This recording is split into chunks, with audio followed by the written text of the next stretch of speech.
military school was a pretty significant intervention.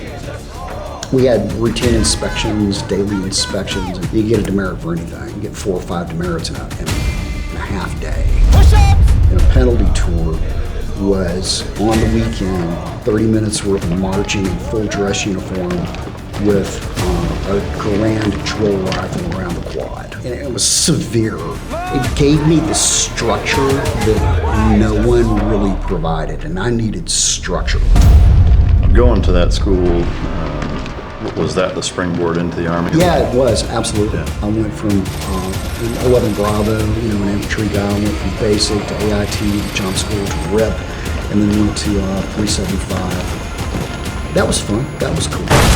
I even had a couple of things early on in the uniform side that kind of clued me in. Martial arts in the real world, or fighting in the real world, doesn't look like what I've been doing. Are there a case or a few cases that stand out as either being the most dynamic, went the most horribly wrong, ones that you got injured on? I know there's one in particular, but I'd love to hear just a couple of those stories. Yeah, I think that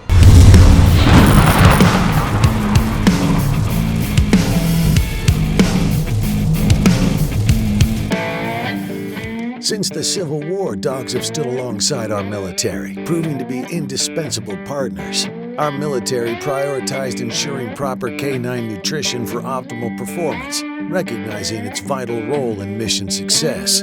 Team Dog embodies that standard, offering science-based, customizable meal plans tailored to your dog's unique needs. Developed by a former Navy SEAL and K9 trainer, Team Dog Food ensures the highest quality nutrition for our K9 companions.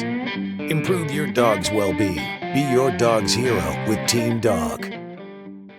Ladies and gentlemen, as always, it's both an honor and a pleasure to welcome my next guest to the podcast. He was in the Army Ranger Regiment back in the 1980s.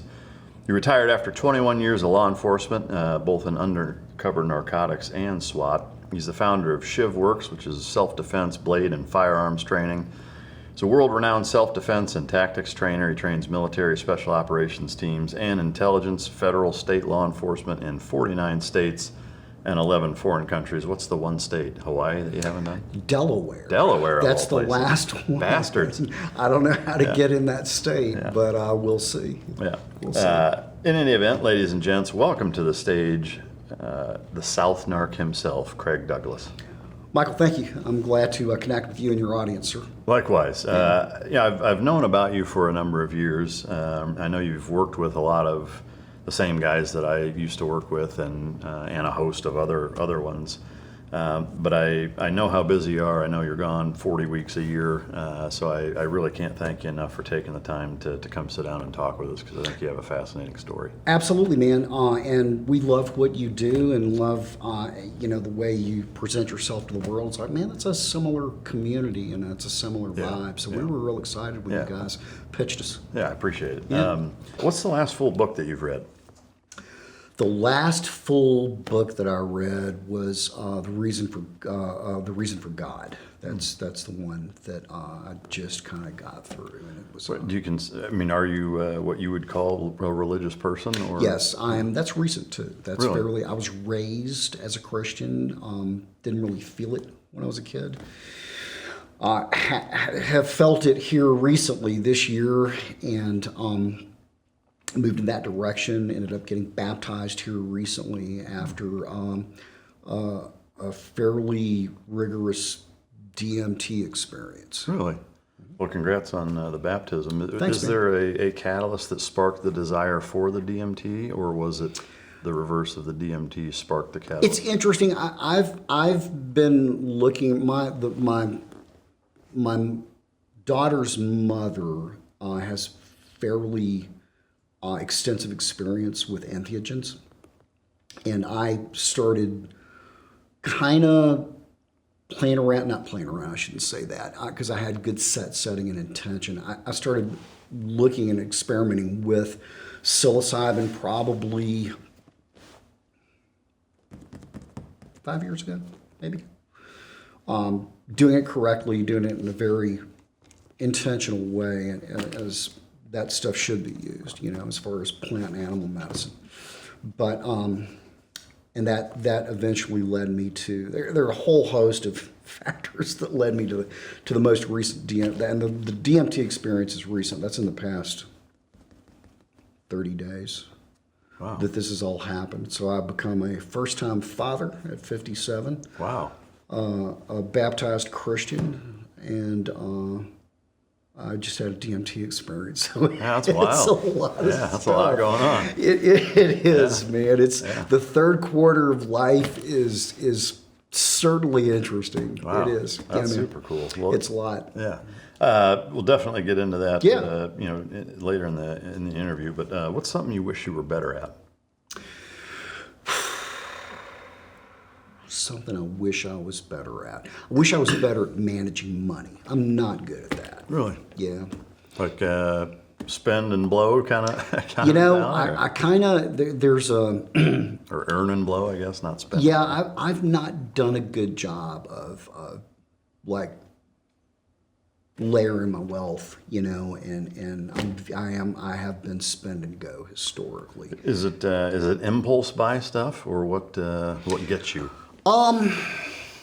Yeah, I'll get into weird tangents, and it doesn't matter whether it's like high-end fashion and bespoke shoes or old pre-war Smith & Wesson revolvers. I'll just get into something and I'll spend money on that, and that's a vice of mine. It's really easy for me to distract myself from. And I think a lot of it too is just because I put so much of myself out there when I work, and I work so much that it's really easy to.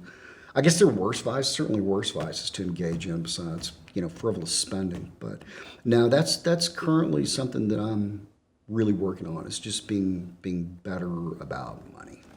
I think that there's, like with everything, there is a happy medium though, and that when you work hard, I think it's important to reward yourself to a certain extent. To a certain extent. It's easy for that to be a runaway train and get into. And I'm historically an id monster. Like when I get into something, I get into it, and I just face first. And unfortunately, that's been expensive at times. So I think that's probably the area like I'm looking at right now.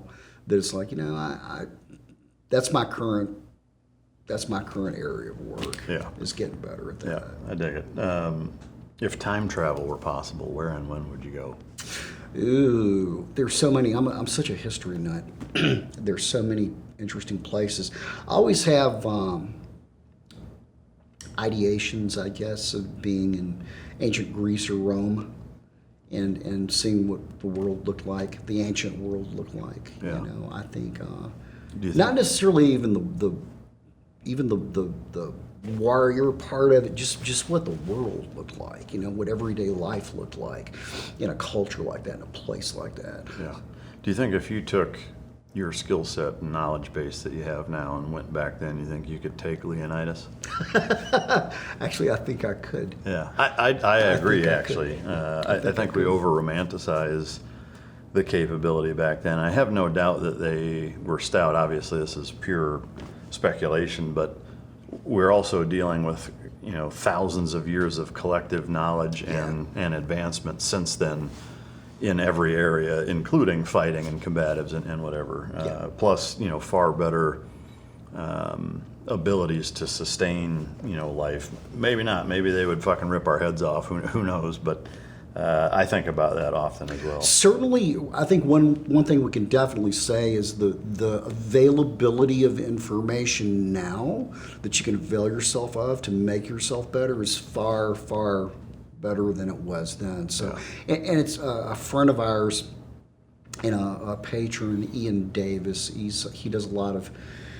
He studies a lot of Western history, and he's a HEMA nerd, so he does all the historical European martial arts, and it's interesting to see his perspective. But one of the things he's gotten involved with is studying ancient Greek pancration, and it's interesting to see what they knew. The Greeks knew lower body submissions, and it's in their art. So even technical leg locking was part of pancration.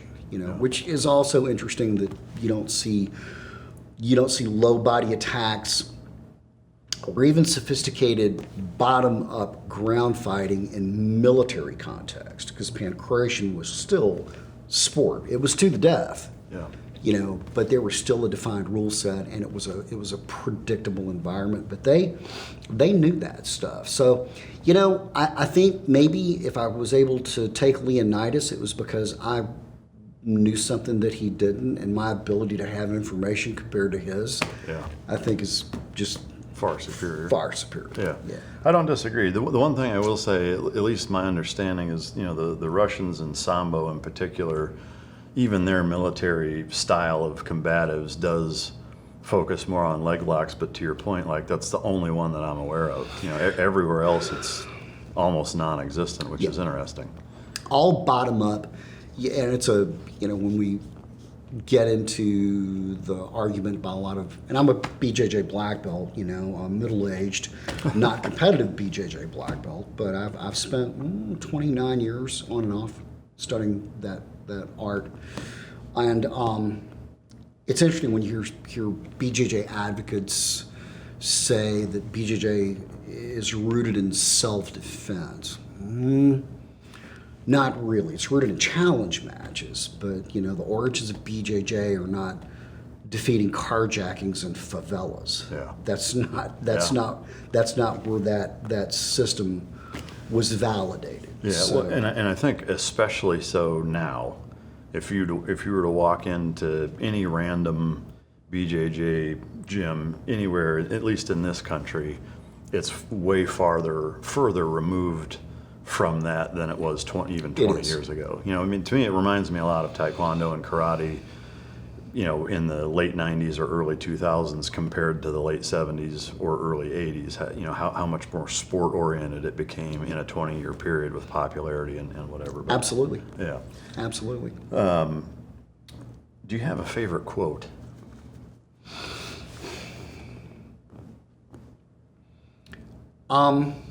I don't know if I have a favorite one. Probably one I use is my own, and that's usually when I'm teaching, when I tell people, and it kind of goes along with our shtick, you know, that life's a dope deal. Yeah, we've told a lot of guys that, and when people ask about that, it's like, hey man, look, buying drugs is really not about buying drugs, it's about selling yourself. If you can sell it, you can do it. You know, so just a little, you know, if you can sell it, you can do it. Is that something where you feel like the years of undercover work and just law enforcement generally speaking, where you had a knack for it going into it, or it was all learned in doing that? No, it's definitely all learned. I mean, I wasn't born, again, I kind of gave you a little bit of insight onto the who I was, you know, which was the, you know, skinny, scared, you know, victim that took martial arts, was terrified to talk to girls. You know, I wasn't born some, you know, verbally agile, gregarious person. So no, that's, every bit of that is learned and practiced. Yeah, because I mean, you do meet some people who just are just naturally silver-tongued and very good at selling you anything, including themselves. I mean, whatever. But yeah, that is very rare. That's not an attribute of mine. That's all training and repetition and socialization. Yeah. Are you a morning routine kind of guy? Do you have a set, I do this every fucking morning, it takes this amount of time? Yeah. And what is that? So I'm usually up at 4 a.m. I will try and go outside if it's not raining, and I can get outside and look at the sky and talk to God and do that. I like the solemnity of that. I like the quietness of that. And then probably at 5, I'm working my way towards putting on shorts and shoes and going out and getting a good walk in. Sometimes I ruck, sometimes I walk, sometimes I'm barefoot on the beach, but I'll move gently, and I don't factor that into strength or conditioning. That's just gentle morning movement. I'll do that for an hour and then come back and have some coffee and then get on throughout my day. Is that to say that you talk to God naked if you're putting shorts on after that? I might talk to God naked. I might go outside. I mean, He brought you into the world It's the naked. deep South, and it's our property, and we can pee on it if we want to. So if I want to go out in my backyard, look at the sky naked and talk to God, Yeah. I may very well do that. Yeah. That breeze may be a little cool, but I might do that. Yeah, I love it. What was your favorite thing to do growing up? Ooh, martial arts. Martial arts are my favorite thing to do. So I am literally Daniel LaRusso. Yeah. Right. I'm the kid. I'm the skinny kid with the birthmark who was bullied as a child, and whose grandfather put him in martial arts in 1974, just because I had to learn to fight back. I had to learn to defend myself. It was awful. Yeah, no, I don't doubt, or I don't doubt it. Would you say that you were consumed by it growing up? Like, was there nothing else that you were into, and it was just all? It was singular, and it was consuming. I'll tell you when. So I came home. The pivotal event when I was a kid. I came home from kindergarten, actually first grade. And I don't remember this, but my grandfather used to tell a story before he passed away, and a bunch of kids had gotten me down and back mounted me, like on a basketball court, grabbed me by the hair, and they were scraping my face against the concrete, trying to get the red stuff off, while all these other kids were cheering and laughing. And I came home snotty and crying. My father was not in the picture. My mother and I were both living with my grandparents at the time, and my grandfather was a pretty legendary South Mississippi law enforcement figure who, ironically, everybody who I worked for in my law enforcement career had worked for my grandfather at some point. So we're a long line of Southern lawmen. And he just very, my mother was not, she wasn't keen about me doing this, but he kind of just exerted himself and said he's going to learn how to defend himself, and he's not going to deal with this anymore. So yeah, getting into martial arts back then, the only thing that was available was Taekwondo. That's what we had, and it was old school. We didn't even have like pads and things like that. The old Joan Rhee safety chop and kick, that was still 2 or 3 years away from being mainstream. So we actually went pretty much bare knuckle in the day. It was hard training. So the once I got involved with this, I went to a kids class initially, and I'd get home from school, and my grandfather would take me to the kids class. That was like 3:30, and it went from 3:30 to 5. So it's kind of martial arts daycare, if you will. But it was serious training. It was arduous training. It was very physical. And then I had such an affinity for martial arts that what ended up happening is I trained with the adults in the evening, and I would spend that little bit of time in between with my instructors, and they had a small house that connected the dojo. So I'd go there at 3:30 in the afternoon. I'd train with the kids. I would eat dinner with my instructors, and I'd do the adult class. My grandfather would pick me up at probably 8:30 in the evening. So that's like 5 hours, 4 hours a day, 4 days a week. I would just be completely immersed in martial arts training. And that also led to me teaching the kids class when I was a child myself. When probably, around age 10 or 11, they would just cut me loose and I would run the kids class. So it was absolutely immersive and consuming through single digits into double digits, probably until I was in my teenage years. Wow. Man, that's total immersion if I've ever heard of it. Yeah. Yeah, that's amazing. Most people that come and sit in the chair, their favorite thing to do growing up was, playing this sport or doing this activity with dad or whatever. To me, it's neat and really fascinating that something that you started about as early as you can start something, and here at 57, you're still doing it, still fully consumed by it, and it's been an enormous part of your life for its entirety. Was being into martial arts and, having that be such a big part of your childhood, what propelled you to join the military and then ultimately law enforcement? Was that a connected thing? It was interesting. So there's a period of there where so my father and my mother, they split up early, and they split up because my dad was gay, and he met a man when he was overseas in the Air Force that he spent the rest of his life with. But they split up early when I was 2 years old, so I didn't meet and know my father until I was 14. I started having some behavioral issues probably around 13 years old. It started off like a lot of kids with, early signs of anger and aggression, vandalism, drug use, and then it pretty quickly spiraled out of control to the point where I was criminally charged with 3 felonies when I was 14 years old. Wow. What were they? Burglary, grand larceny, and possession of automatic weapons. No shit. So, and then you became a cop. I love it. So what happened, me and my ne'er-do-well friends, there was a guy that lived in my neighborhood as a Vietnam veteran, and he was trying to do the right thing and trying to be a role model and a patriarch and a man to all these wayward, rotten boys. And he didn't have any sons, and he was a Vietnam veteran, and he made the mistake of showing us these guns he had brought back from the Vietnam War, and he had a Russian PPSH 43, 2 AK-47s, and he had a 50 cal. These are all Chinese made, I assume, or?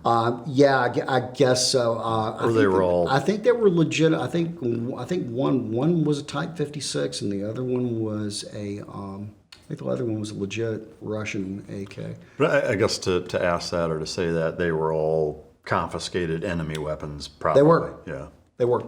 He'd gotten them back in somehow, some way, and we were all into guns and commando stuff. We used to.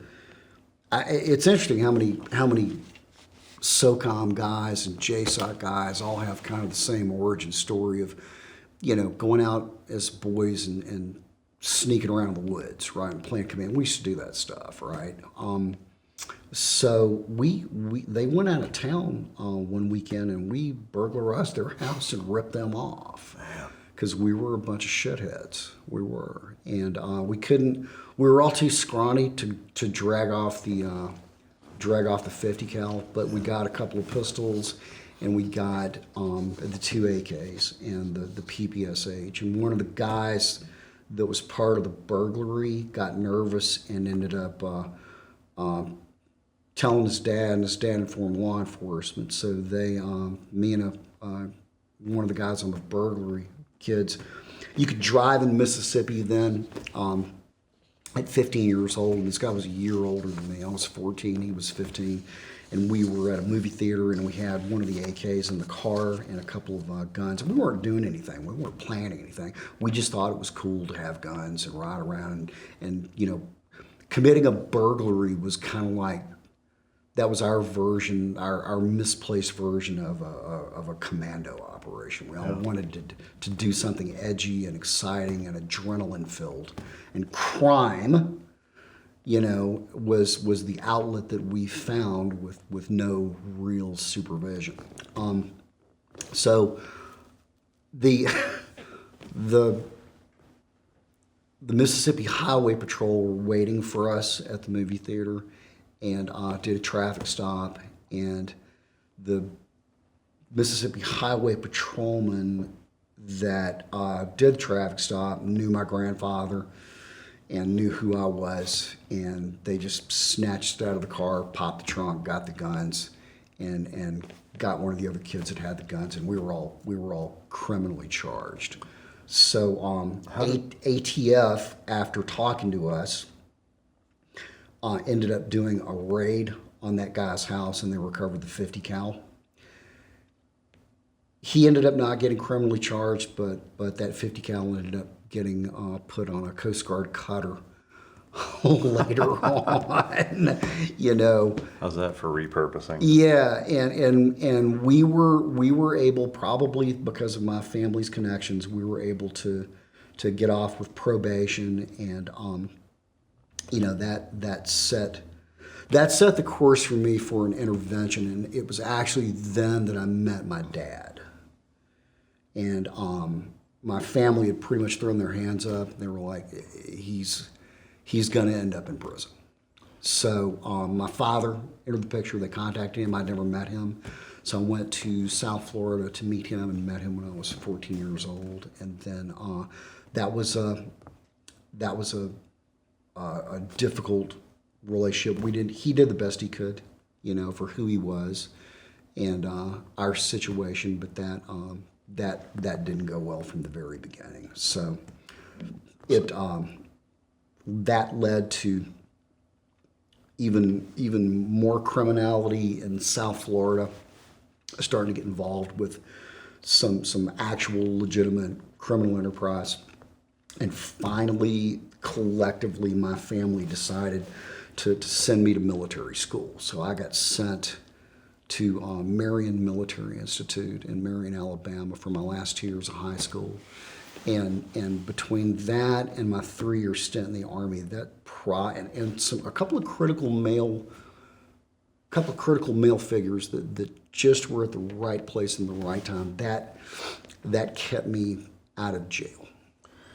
That's a lot going on for a childhood. Yeah. A couple of things I'm curious about. Number one, with your grandfather being who he was in law enforcement, instead of a heavy-handed, hands-on intervention style approach, it was more of a fuck you, you're out of here. That's exactly what he did. That's exactly what my granddad did. Broke my heart. I idolized him. Was terrified of him. I mean, he was the only one really that had any sort of control, and he just chose not to go heavy-handed. He literally washed his hands of me. I didn't speak to him from probably from 15 to a couple of years. That first year I was at Marion when I was in school, didn't talk to him at all. And once it looked like I was kind of on the straight and narrow, he begrudgingly kind of acknowledged, hey, you seem to be doing okay. Did you guys, from your perspective, repair your relationship entirely? We did. You did. Yeah. That's good. Yeah, we absolutely did. Yeah. Going back to when you met your father, I assume you were born in 67, 68? 68. 68. Keesler Air Force Base. Dad was he was an airman in the Air Force.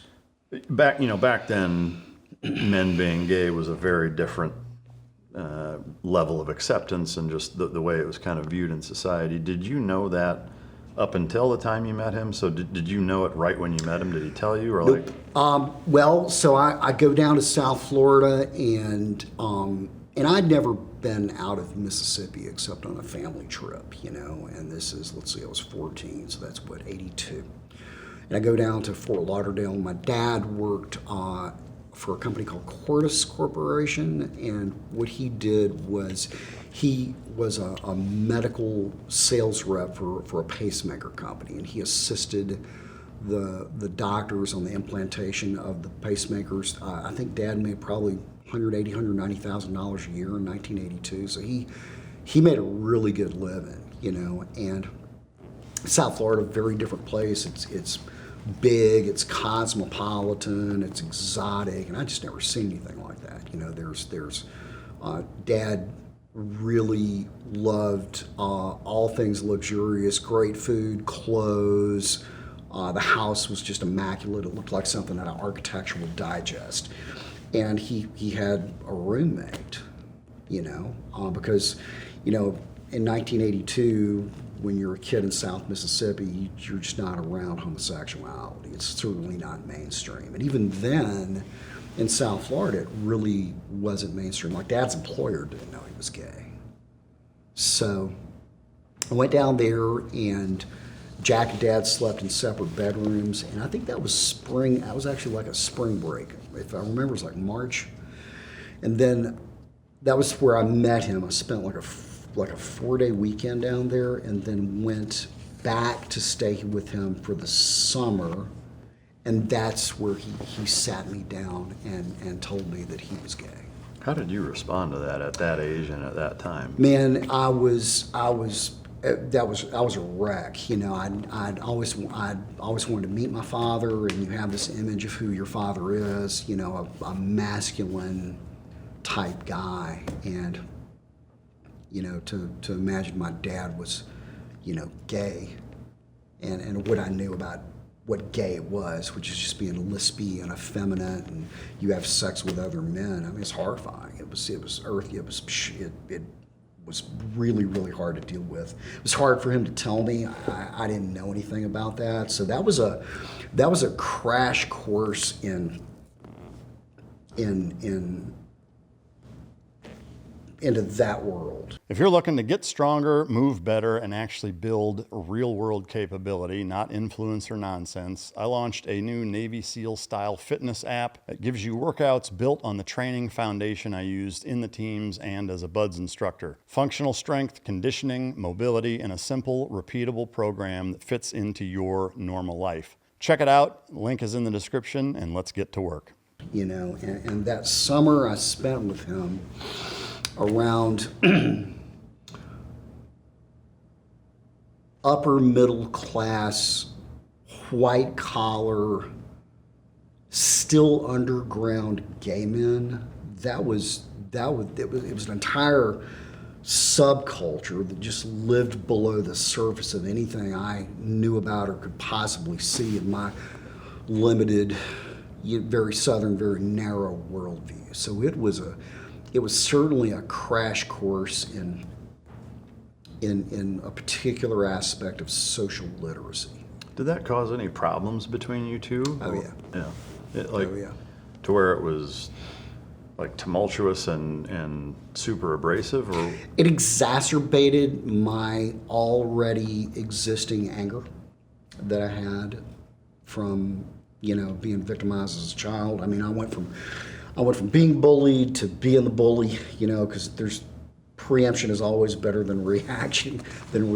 So I, you know, when I got good at martial arts and I cracked a couple of kids in school, I learned very early on to spot any kind of early signs of bullying, and I would act decisively and preemptively. Yeah. And once somebody was made an example of, a broken nose, a black eye, nothing bad, you know, just childhood stuff. I didn't maim anyone, but I would swiftly initiate any kind of anything. So all of that got worse, and the descent, the rise in anger, the continued descent into criminality, especially after that summer, that was pretty much like, yeah, this is actually getting. Meeting my dad, actually, it made things worse. Yeah. So it was the military school, that was a pretty significant intervention. Was going to military school, I imagine at first you weren't happy about it. I'm assuming a pretty big culture shock. Did you quickly fall into it and ultimately enjoy it, or was it always? Yeah, I did. It gave me the structure that no one really provided, and I needed structure. I really did. It gave me structure, and it gave me accountability, you know, and it was severe account. I mean, it wasn't like Lords of Discipline getting, you know, strung up and, you know, you have to do chin-ups over a bayonet. I don't know if you remember that old movie about the Citadel. But you know, if we had routine inspections, daily inspections, and if you had water in your sink on an inspection, that's a demerit. You know, if you didn't have a proper hospital corner on your bunk, that was a demerit. And once you got so many demerits, I think it was 10, you get a demerit for anything. You get 4 or 5 demerits in a half day.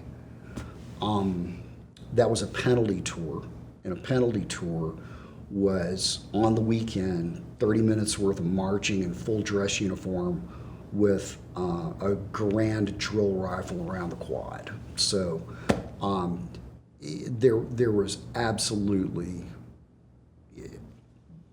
100% accountability for anything and everything. Anything wrong, anything out of line, it was unyielding.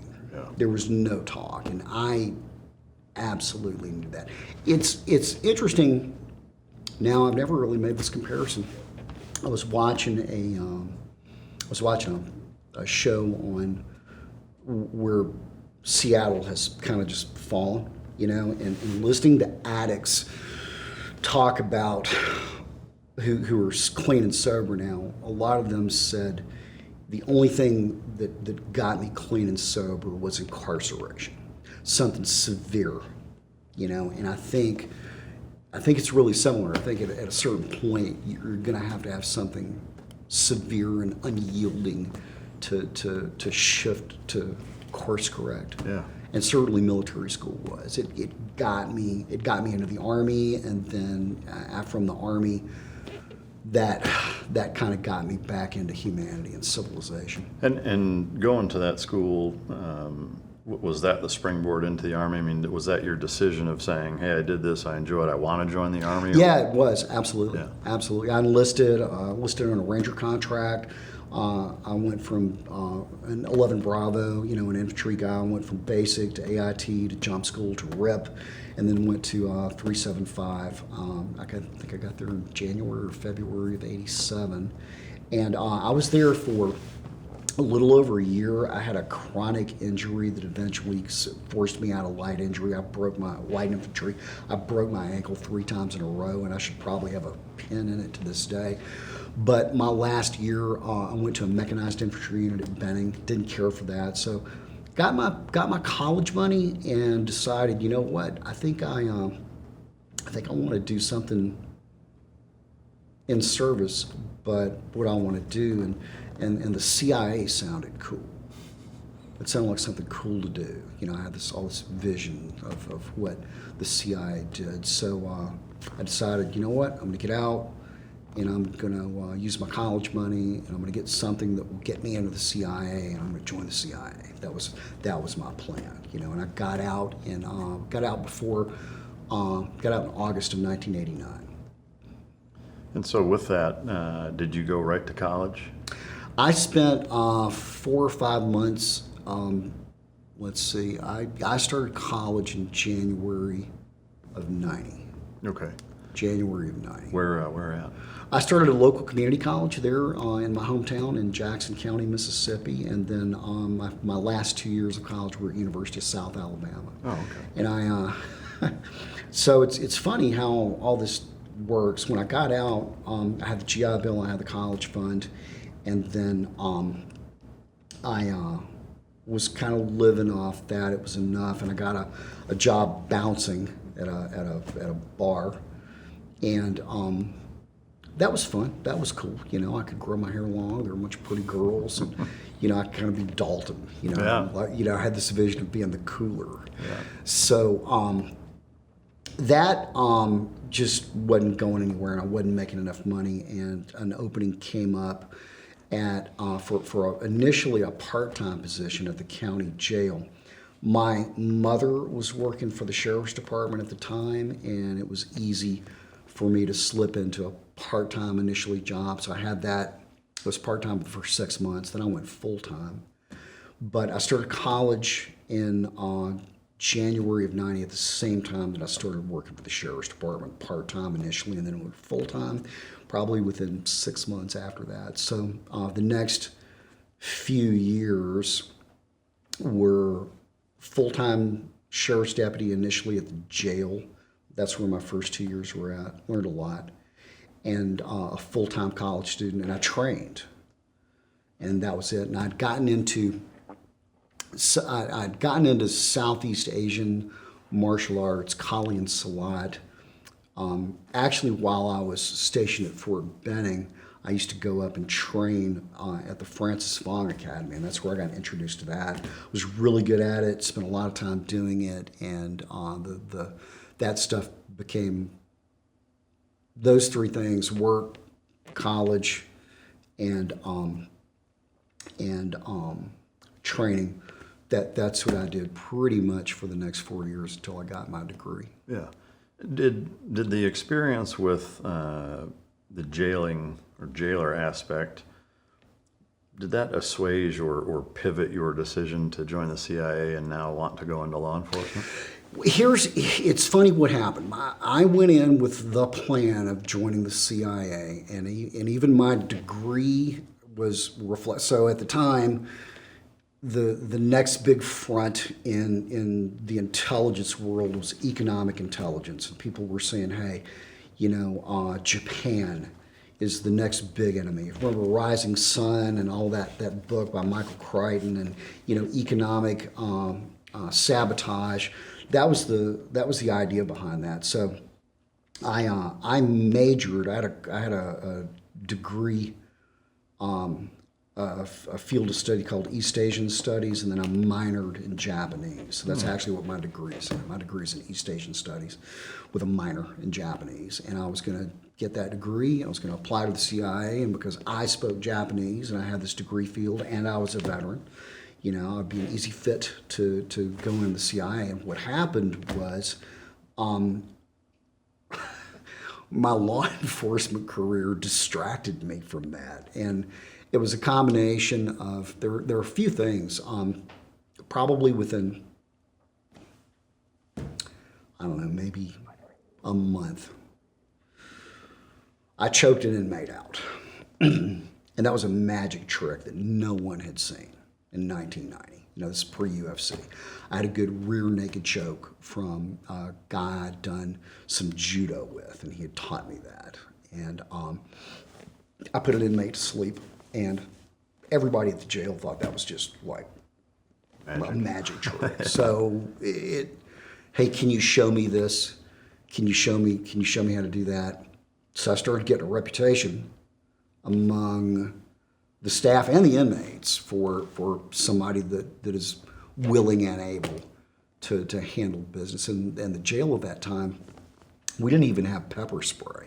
In 1990, we had us, and we had 36-inch hickory sticks if something got really bad, like they rioted, burned mattresses, and did all that stuff. With that, we had us, hands, and sticks if it got bad. So it was pretty much hands-on, no tasers, no chemical stuff. It was just us and them in the back. And then that led to me being sent to a defensive tactics instructor school. And that led to me teaching at our local police academy. And at the time, there were 3 police academies in the state of Mississippi. Tupelo had one, Jackson had the other one where the state police trained, and sometimes people went there. And then we had the one on the coast that was run by University of Southern Mississippi. And it was a boarded military-style academy. So I started off as an adjunct there in 1992, teaching defensive tactics. And then within probably 2 years, when I graduated and went full-time, I became the lead defensive tactics instructor in that academy. So we would have an academy class of both a full-time class and then a reserve class, usually once a quarter. So I would have 50 police officers once a quarter, so 200 a year, and then probably the same number of reserves and auxiliaries. Yeah. So probably 400 cops a year. I started training and was an adjunct and a primary until probably a year after I retired in 2012. Ran the program, got certified as a subject matter expert, and I was able to write curriculum and change some things, at least locally, because I had control of the curriculum. It's things that needed to change as far as how we did training and what we did. Yeah. And so at what point during that process, I guess, did you actually go into law enforcement on the operational side? So I went to the road in 1993. That's where I started. I started my patrolling career, and then I was in patrol from 93 to 96. And then in 1996, I went to Narcotics. They had an opening at the Narcotics Task Force, and I was asked to go over there. I asked if I was interested in going over there. And is this a state patrol or local or what? It's a county sheriff's department, Okay. and the narcotics task force that we had was 4 city agencies in the county, and then the state Mississippi Bureau of Narcotics at the time had an agent in the task force. What was the draw to going into narcotics? Obviously, there's an opening, but you decided or chose, volunteered to go.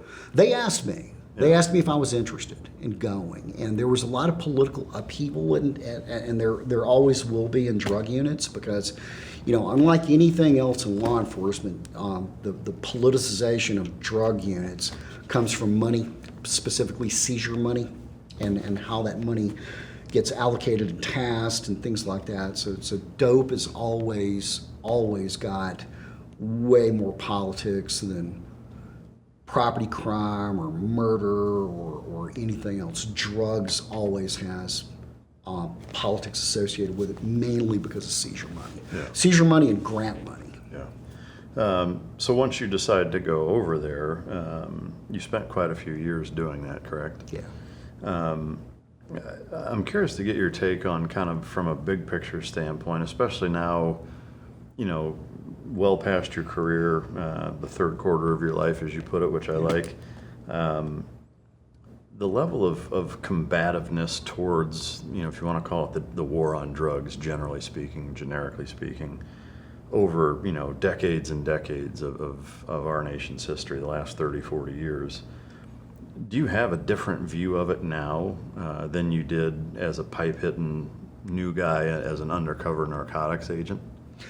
Yeah, and it's interesting how, man, I went from believing in the war on drugs to when I retired, hey man, fuck it, I'm a big L libertarian. You do you. I don't care what you put in your body as long as I don't have to pay for your bad decisions, to now looking at what decriminalization has what that looks like in places like Seattle and Portland and San Francisco, along with just bad mental health. I'm not sure. I hate the smell of weed. I can't stand the smell of it. I don't care that people do it. It doesn't bother me, but I just hate smelling it, man. And when I smell it, I'm like, ugh, it just awful. It smells bad. But I think about like the legalization of marijuana, and I'm all about freedom. But I just wonder, are we better for that? Is the country better? Is humanity better for legalized marijuana? I don't know. I don't think it's a gateway drug for everyone. I think it could be I know it is for some people. But I have mixed emotions about it, and my opinion about it is constantly in flux. I don't like being told what to do. I've never liked that. That's probably one reason I've probably never really been a great team player. I don't like being told what to do. I do fairly well as a singleton, and I do fairly well on my own. Which is probably the only department you could work in law enforcement is undercover narcotics with that type of personality. Yeah. Because there's so much autonomy and flexibility, operator to operator that way. And even more so back then. Yeah. I mean, dope back then looked very, very, very different than it does now. Yeah. I'm not even sure that many guys street level undercover narcotics work like we used to do. You just don't see that as. It's not nearly as prevalent. And a lot of it has to do with the drugs aren't policed like they used to be. Guns are. Yeah. Guns are, but in gangs is still, but drugs, the way we used to police drugs, that's kind of a thing of the past, I think. Is there a singular way that it's different? It's just, as far as how we Yeah, I guess the difference now versus back when you did, like, what's the biggest we difference? used to. I never thought in my lifetime that I'd see misdemeanor cocaine. So you're way harder on it back then. There's, oh my God, yeah. I mean, most of our drug cases, when you do a street level And crack cocaine was the epidemic at the time. So what it looked like, most of that work looked like, was me in a vehicle trolling around housing projects in low-income areas, and the vehicle's wired for video and audio, looking for quick drive-up, hand-to-hand exchanges of small amounts of crack cocaine. So when we're buying a rock or two, you're spending $20 or $40. That's a felony. That's a felony. So when you look at the cost of that, as far as how much it costs to make that case, that's a lot of yield for very, very little money. So we policed, and it's interesting how that gets into discussions of things like systemic racism. Okay, a good example of this when I hear that phrase thrown out there, and I think about a specific example. It was really easy to troll around in cars wired for video and audio and pick off young black dudes who were hustling crack cocaine on the street. It's not nearly as easy to work white dope, where you have to get a source and either get that person to go inside somewhere and buy drugs and then run a search warrant off that, or get an introduction yourself. That's not nearly as time and cost efficient. So when you look at a street level drug unit and what they're going to lean towards as far as making cases, especially when things like street level crack cocaine cases, that 120-day operation, I mean, that can yield 100 felonies, 100 separate violators. Especially when a lot of this stuff was funded by grants based on your productivity. You can see, is that a system and a systemic practice that disproportionately affects a particular demographic, young black men? Absolutely. Now, is that because we just sat around and said, yeah, let's go after them? No. Working black dope, particularly crack cocaine, was just easier. It was easier to do. So, is our intentions, or are they racist because we believe based on the color of their skin they're inferior to us? No. But the practice, does it disproportionately affect them? Yeah. Yeah. Well, I think to look at it from, no bias or as little bias as possible, as 30,000-foot view as you can. To me, I think that's where the term systemic would be, put into that equation, is that, the broader question is, well, why is it easier? Why is this neighborhood so much easier to do than the white neighborhood? And to me, like, not having been there or just hearing about it as we're talking about it, it was, to me, the first inclination would be, well, if there's way more money and wealth in white neighborhoods where, people aren't, there is an enormous complex with, concentration of young teenage kids or early adult kids being in the dozens or hundreds in a block, because all these places are stacked on top of each other, then it's inherently going to be way harder to do it in an area where that's not the case. Yeah.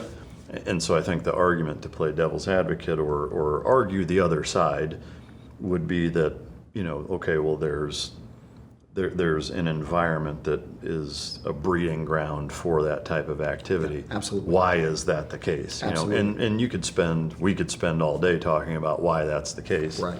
And I do think it's always important to look at every aspect of everything you can when you're talking about life-changing prison sentences. That if you think about it from the other side of the token of if the goal in this case is to take drugs out of society, I would ask somebody who spent years or decades doing it, do you think it was effective?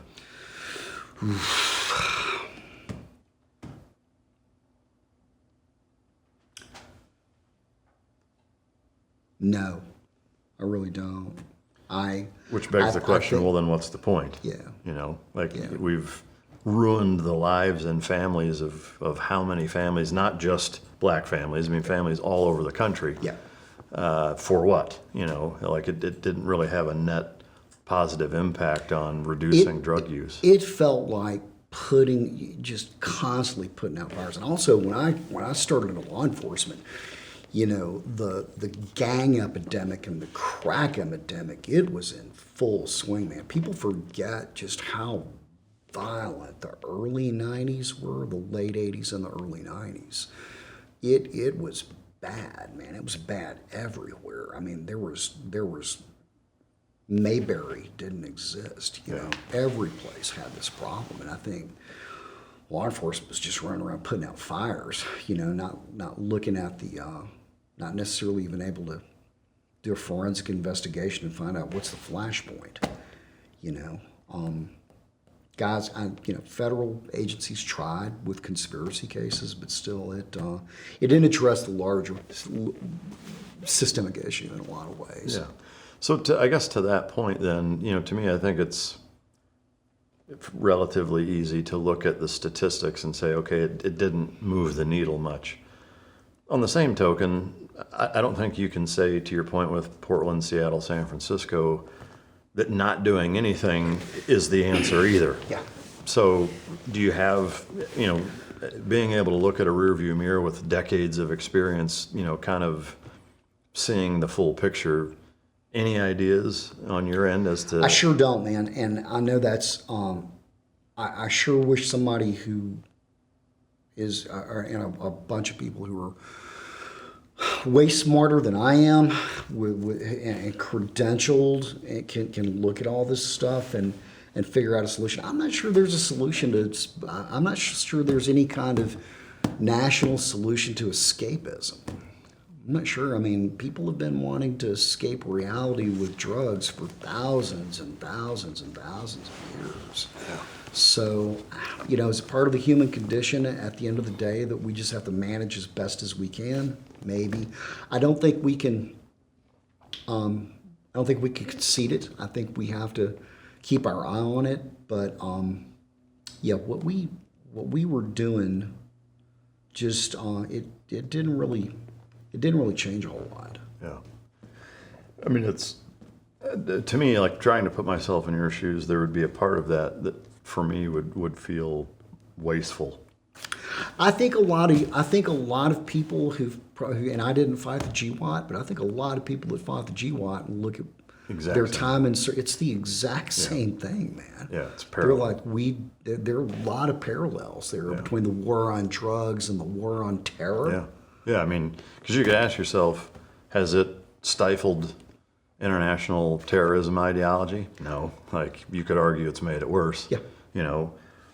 And similarly, like I think you can make almost the exact same argument of, okay, well, would you rather, it's like just the lesser of two evils. It's like, okay, well, if we can agree that it's there no matter what, there's no changing that. So do you want it completely unfettered, or do you want some level of not even control, but an ability to control some of the outcome and have, we'll call it a specified and directed battleground for it, where we can at least control where it's a problem more so than you can by just letting it go. And I think it's kind of the same way, because it's like, yeah, would I rather have our guys combating these dudes in their backyard?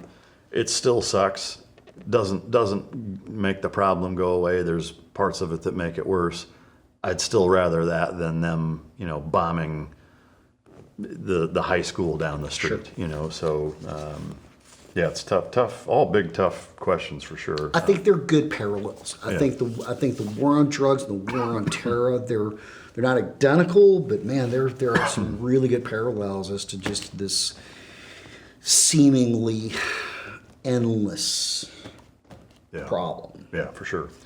I would love to hear some of the undercover stories, though. I know some of the stuff you can't get super in detailed on, but you mentioned kind of the one scenario of driving with audio, video in the vehicle, quick handoff type stuff. Were there any other more significant from a planning and execution and raid style stuff that you guys did, or was it? It was so very. I worked constantly. I mean, that's especially that 2 year. I had 11 years total in drugs, but I had 2 that were strictly undercover work, and those were pretty formative as far as like kind of where ShivWorks came from and the perspective I teach from. As far as what day-to-day life looked like, typically what would happen, so the way I got into it was I got to the narcotics unit, and there was an overhauling of the narcotics unit, and I went there as the guy from the sheriff's department, and then shortly after that, other older senior guys from the sheriff's department got there, and then the cities sent different agents. So it was a complete overhaul of the drug task force, and the overhaul was based on politics. You know, it was a regime change, if you will, within the unit. And one of the things that happened was the new narcotics unit had to kind of reestablish ties and liaisons with DEA and various other groups around the coast, and what they elected to do was to work together was do a 120-day street level undercover operation. Hey guys, I want to take a minute to tell you about the Mic Drop Patreon, where you can get the real mic drop experience the way it's meant to be seen.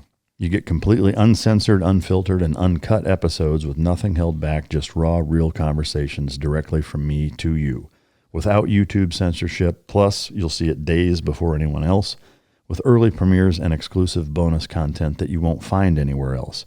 You get behind-the-scenes access to the show, including pre- and post-show footage, with me and the guest both in studio and on location, depending on what the guest is into and what we have going on.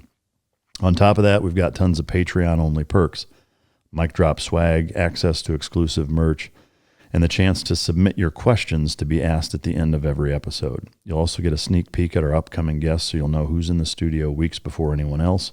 We're constantly releasing new features and dropping new content based on what you want to see. For our top tier members, you get the same mic drop challenge coin that all of my guests receive from the upcoming show, which will never ever be for sale. We've got quarterly merch that's sent out directly to you, a monthly Zoom call with me where we talk about whatever you guys want to talk about, and an active group chat where we all shoot the shit on a daily basis. All of that for just a few bucks a month to support the show. Right now, we're also offering a 10% discount off an annual subscription, which means that you get more than a free month. I want to say thank you to everyone who has already signed up. Your support means that we get to keep bringing you the content that you love. So if you haven't yet, hit the link in the description or go to patreon.com/micdrop and join the team. I'll see you guys in there. Thank you. Well, you need a pool of undercovers to draw from, and we didn't have any locally on the coast, so I ended up getting sent to a 2-week undercover school within a month of me going to the narcotics unit, and that was at the Regional Counter-Drug Training Academy in Meridian, Mississippi. That was a federally funded, still is a federally funded, big law enforcement training business, and they taught all kinds of things. They taught basic investigations. I went to a ton of schools there, but the undercover school, it was a 2-week undercover school. It was a good school too. It was run by a former ATF undercover guy and a guy who had done a long-term undercover against the, I believe it was the Outlaws in South Florida.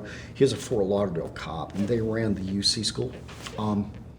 Learned a lot, all the things that you need to learn as an undercover, but it was really cutting edge training at the time, because they did a lot of role play. So we'd be in school during the day, and then in the evening they had scenarios, and that you'd wire up. You know, they taught you how to hide transmitters and wear body wires, and there's a little body worn. This is in the early days of clunky body worn video.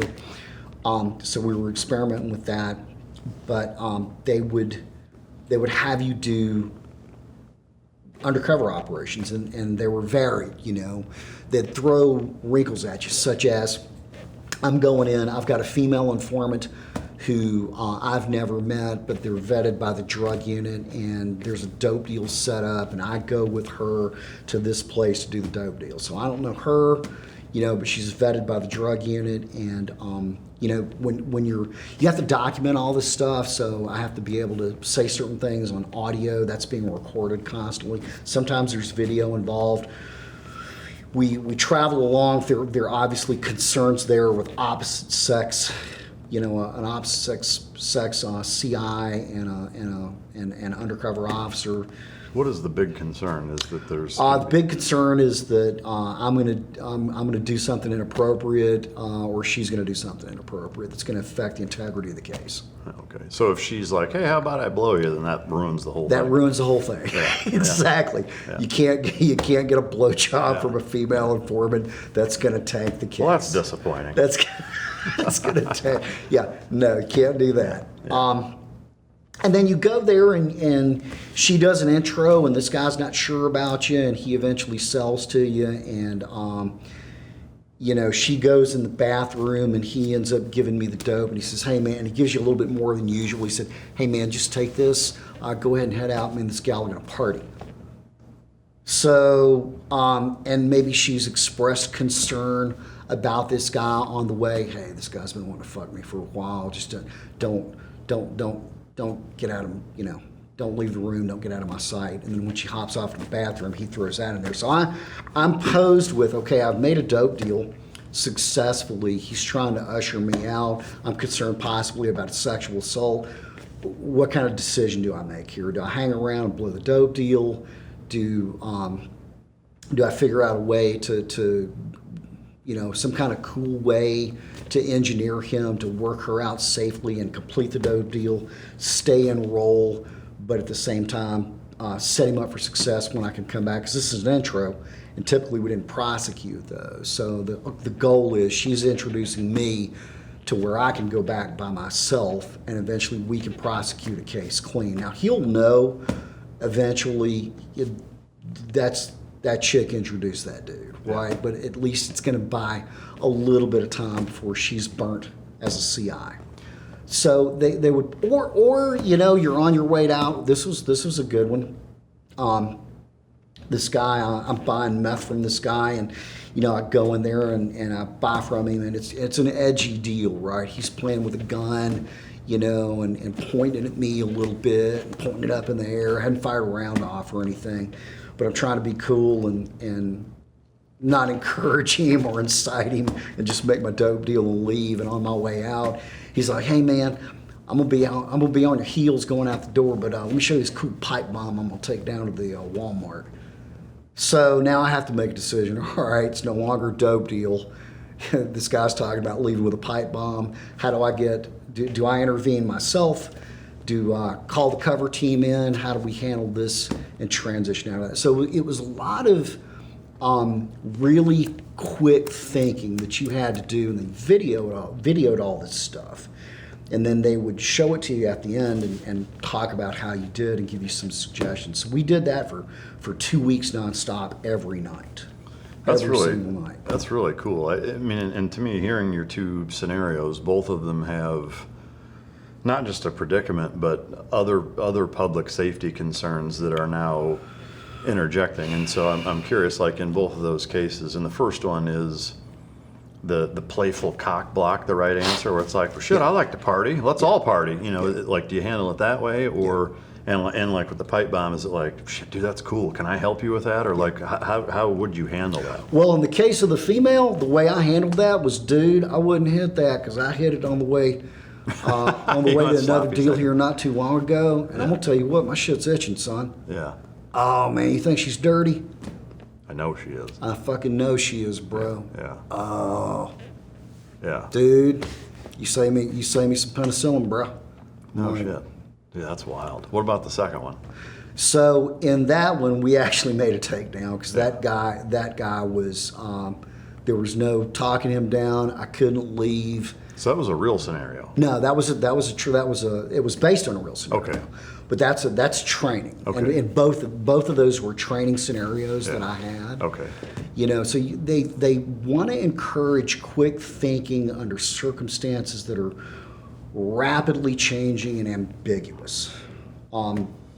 So they did an exceptional job of that. What none of them ever covered was, what does undercover Kinetic look like? And the thing about the undercover world, at least at the time, was there was, and may still be, there used to be a fairly big schism between the tactical side and the undercover side, because the undercover people were chosen based on completing cases and how they looked in a role. There are a lot of undercovers that you're going to have a hard time convincing them to even carry a gun. Hey man, that's what they'll look at the tactical guys and say, hey man, that's what you guys are there for. If I need help, I'll just throw a motherfucker out the window. Kind of thing. And There's zero chance I'd not carry a gun. There are plenty of undercovers who just, it's not that's what y'all do. That's what the that's what the jocked up guys with the hair gel and the Velcro. Yeah. That's what and the drop legs. That's what they do, man. I'm here. I'm here with my body piercings and my tattoos. Yeah. And my weapons grade mullet. Yeah. That's I'm here to buy dope, man. Yeah. I'm here to be cool. Yeah, I love it. And I kind of straddled that world. Because I did have the martial arts background, I did have the training background, I was good at UC work, and I got into it. And I could make good decisions, and I was risk tolerant. Yeah. Very, very. I think I was risk tolerant just because physically, I'd done so much martial arts training that the idea of something going kinetic, something going physical, I was okay with it. And I did a lot of reckless shit. As you see. Oh yeah. Is there or was there a scenario that most closely mimicked the type of training that you got, where you had to make one of those decisions? There were a few. I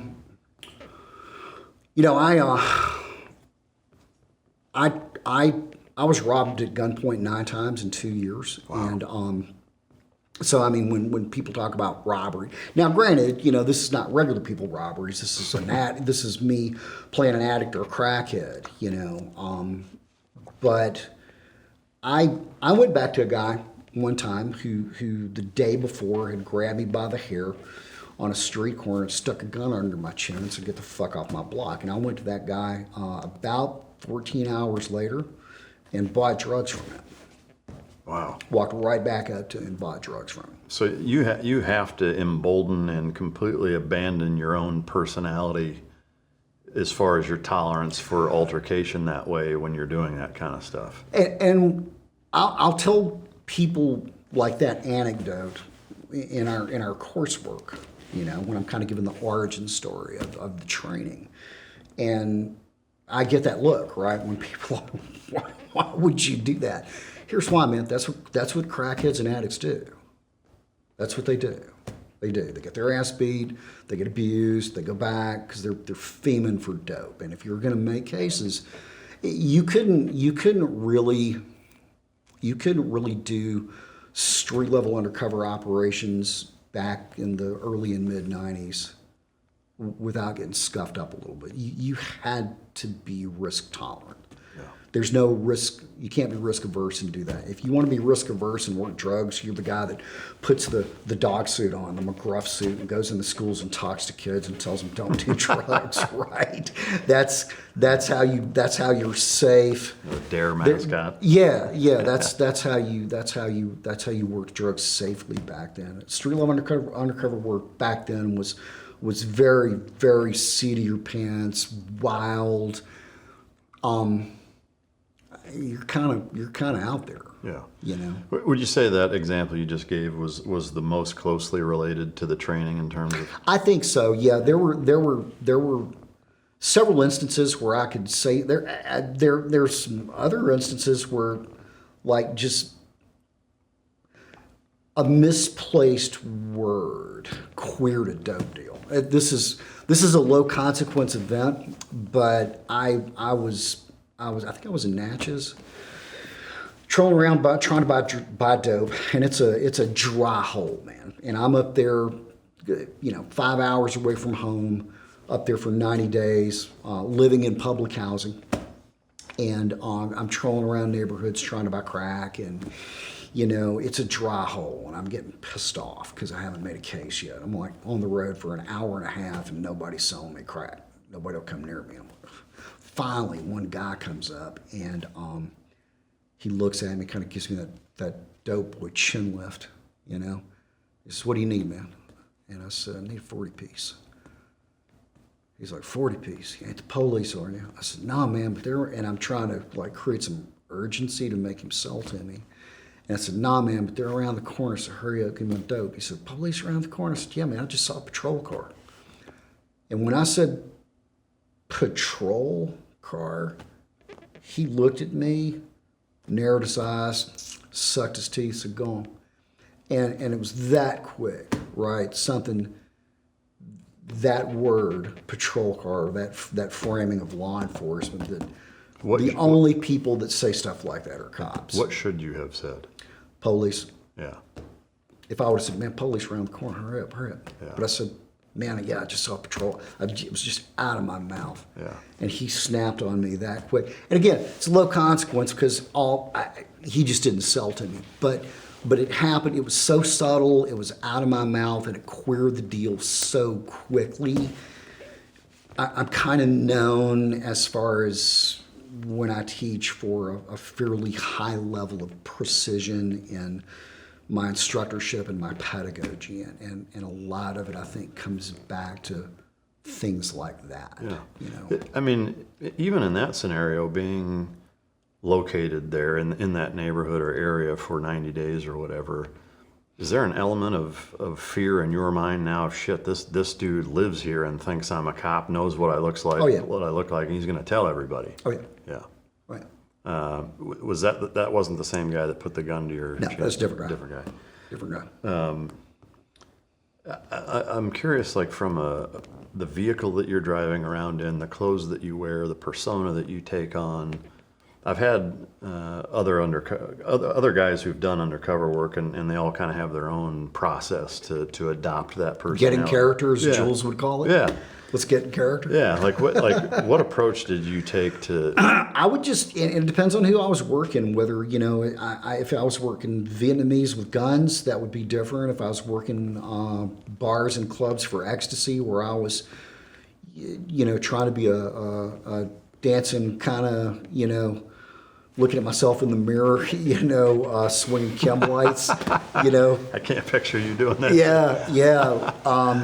That guy, or whether I'm playing a crackhead, it just all depended on the character. So, I mean, I would do stuff. I would get in my, I wouldn't, buying crack specifically, I wouldn't bathe. One thing I used to do, I would drink, and I would go buy a bottle of malt liquor, and I would probably get a third of that in me. And I wanted to kind of sweat, so I'd drink a little bit, and I'd do some calisthenics, so I had a light sheen of sweat on me, so that alcohol is coming off. So when I pull up on a dope boy on the corner, and he sticks his head in there to sell me crack, I smell like a crackhead. I just got this wave of malt liquor. Plus the bottle of malt liquor, quite often would be an offering to a guy. It was handy for me, besides the fact that I smelled like a crackhead. Having half a pack of cigarettes or half a bottle of malt liquor or $3 or $4 in right there available to your hand, that was handy to avoid a retransfer. So a lot of times when you used to buy crack, a lot of times you're getting served up, you're getting dealt to by another crackhead, right? So it's just, I don't know if this guy's a high-level drug dealer when he's on the corner. He's just a black dude trying to sell me dope. And he tells me to make the block, and he comes back. Turns out that guy's a crackhead. He just ran and got me a rock. Well, he brings me the dope, and then he's like, hey man, let me hit it. Well, the problem is, video's running. I've taken possession of a controlled substance. I can't retransfer a controlled substance back to him, but, being a good, addict, he ran me a rock. His expectation is he gets to hit it. So how'd he be cool with that guy, not blow the deal and be able to come back the next day? So I'd say, man, this is from a girl. It's not for me. I got to go. Come on, man. I did you right. Let me hit it. And just having something like that bottle of malt liquor right there, here, dude, take this. I got to go. It was enough to get me out of there, this offering. It was enough to get me out of there and keep him cool enough to where if I came back the next day, he wouldn't, he wouldn't be pissed or anything like that. Yeah, so that's fascinating. Where does the pop culture assertion of, hey, you're not a cop, are you? You have to tell me if you are. Where does that come from? I have no idea. Because it's like you see I have it a no lot. idea, but I've bought drugs from guys that have been like, hey man, tell me you're not the police 3 times. I'm not the police 3 times. No, man. 3 times in a row. Oh, I'm not the police, I'm not the police, I'm not the police. All right, man. And then they'll sell me drugs. Yeah. I have no idea. I have no idea why that was pervasive or common, but I've actually run into that, man. Yeah. You've got to tell me. If you're a sworn law enforcement officer, you have to admit you are. And I'll tell people that, again, in our training. I'm like, hey, look, is it okay to lie to, and when we're teaching citizens in particular, aspects of social literacy and verbal agility and decision making, I'll ask them, is it okay to lie to someone to achieve a tactical end state? Yes, absolutely. I'm a school-trained professional liar. If I didn't lie effectively, I would have never bought drugs. Hey man, are you the police? You got me. Yeah. I have to tell you, I'm sorry. Yeah. And when we're teaching social literacy to citizens, and we're trying to teach them, what does de-escalation look like, for example, which is a buzzword that's thrown around. Is de-escalation me looking at you when you're approaching me, and based on my posture and gait and what you perceive to be my capability, I say, hey man, this is getting ready to get real fucking expensive for you. And they buy it, and they're like, I think it would be. And they elect not to go through with their nefarious intentions. Is that de-escalation? Is de-escalation a guy who road rages on me, pulls up behind me, and says, you motherfucker, you almost hit me. And I say, dude, you're absolutely right. I'm so sorry. I've got a little girl in the hospital right now. I'm distracted. And you're right. I apologize. And because I saw that wedding band, thought maybe he might be a parent, I toggled that, tried to create some connection, elicit some empathy, and just fuse that. Is that also de-escalation, right? Are they both, right? So, there's a lot of stuff that I learned from all of the UC days, not just the Kinetic stuff. I mean, there's a lot of stuff I learned like that we have been able to repurpose into meaningful lessons. There are a lot of guys that have experience in the training business, but the question is, can they relate that experience to something cogent to regular people? Yeah. Or a specific client like, SOCOM, the IC, whatever else. It's interesting the work that has come to us through all of these people, that a lot of that goes back to trolling house projects trying to buy crack. Yeah. I mean, it's an interesting dot connection for sure. Kind of a two-part question. For you personally, did you ever struggle with the morality of kind of the bending of what you were doing with the undercover stuff? And on a broader scale, strictly from a law enforcement standpoint, where is the line drawn between entrapment versus law enforcement? Yeah. So, entrapment basically is it has to be something that that they wouldn't normally do. That you offer, like if I said, hey, Mike, if you go get me a $20 rock of crack cocaine, I'll give you $1,000. You know, you probably wouldn't normally do that, but if But $1,000 is $1,000. right, that's the very basest idea behind entrapment. It's something that they wouldn't normally do. That you've created some extenuating circumstances outside of that absolutely entice them. As far as struggling with morality, there were some cases where, this is obviously not a bad guy. They're not a violent, sociopathic criminal.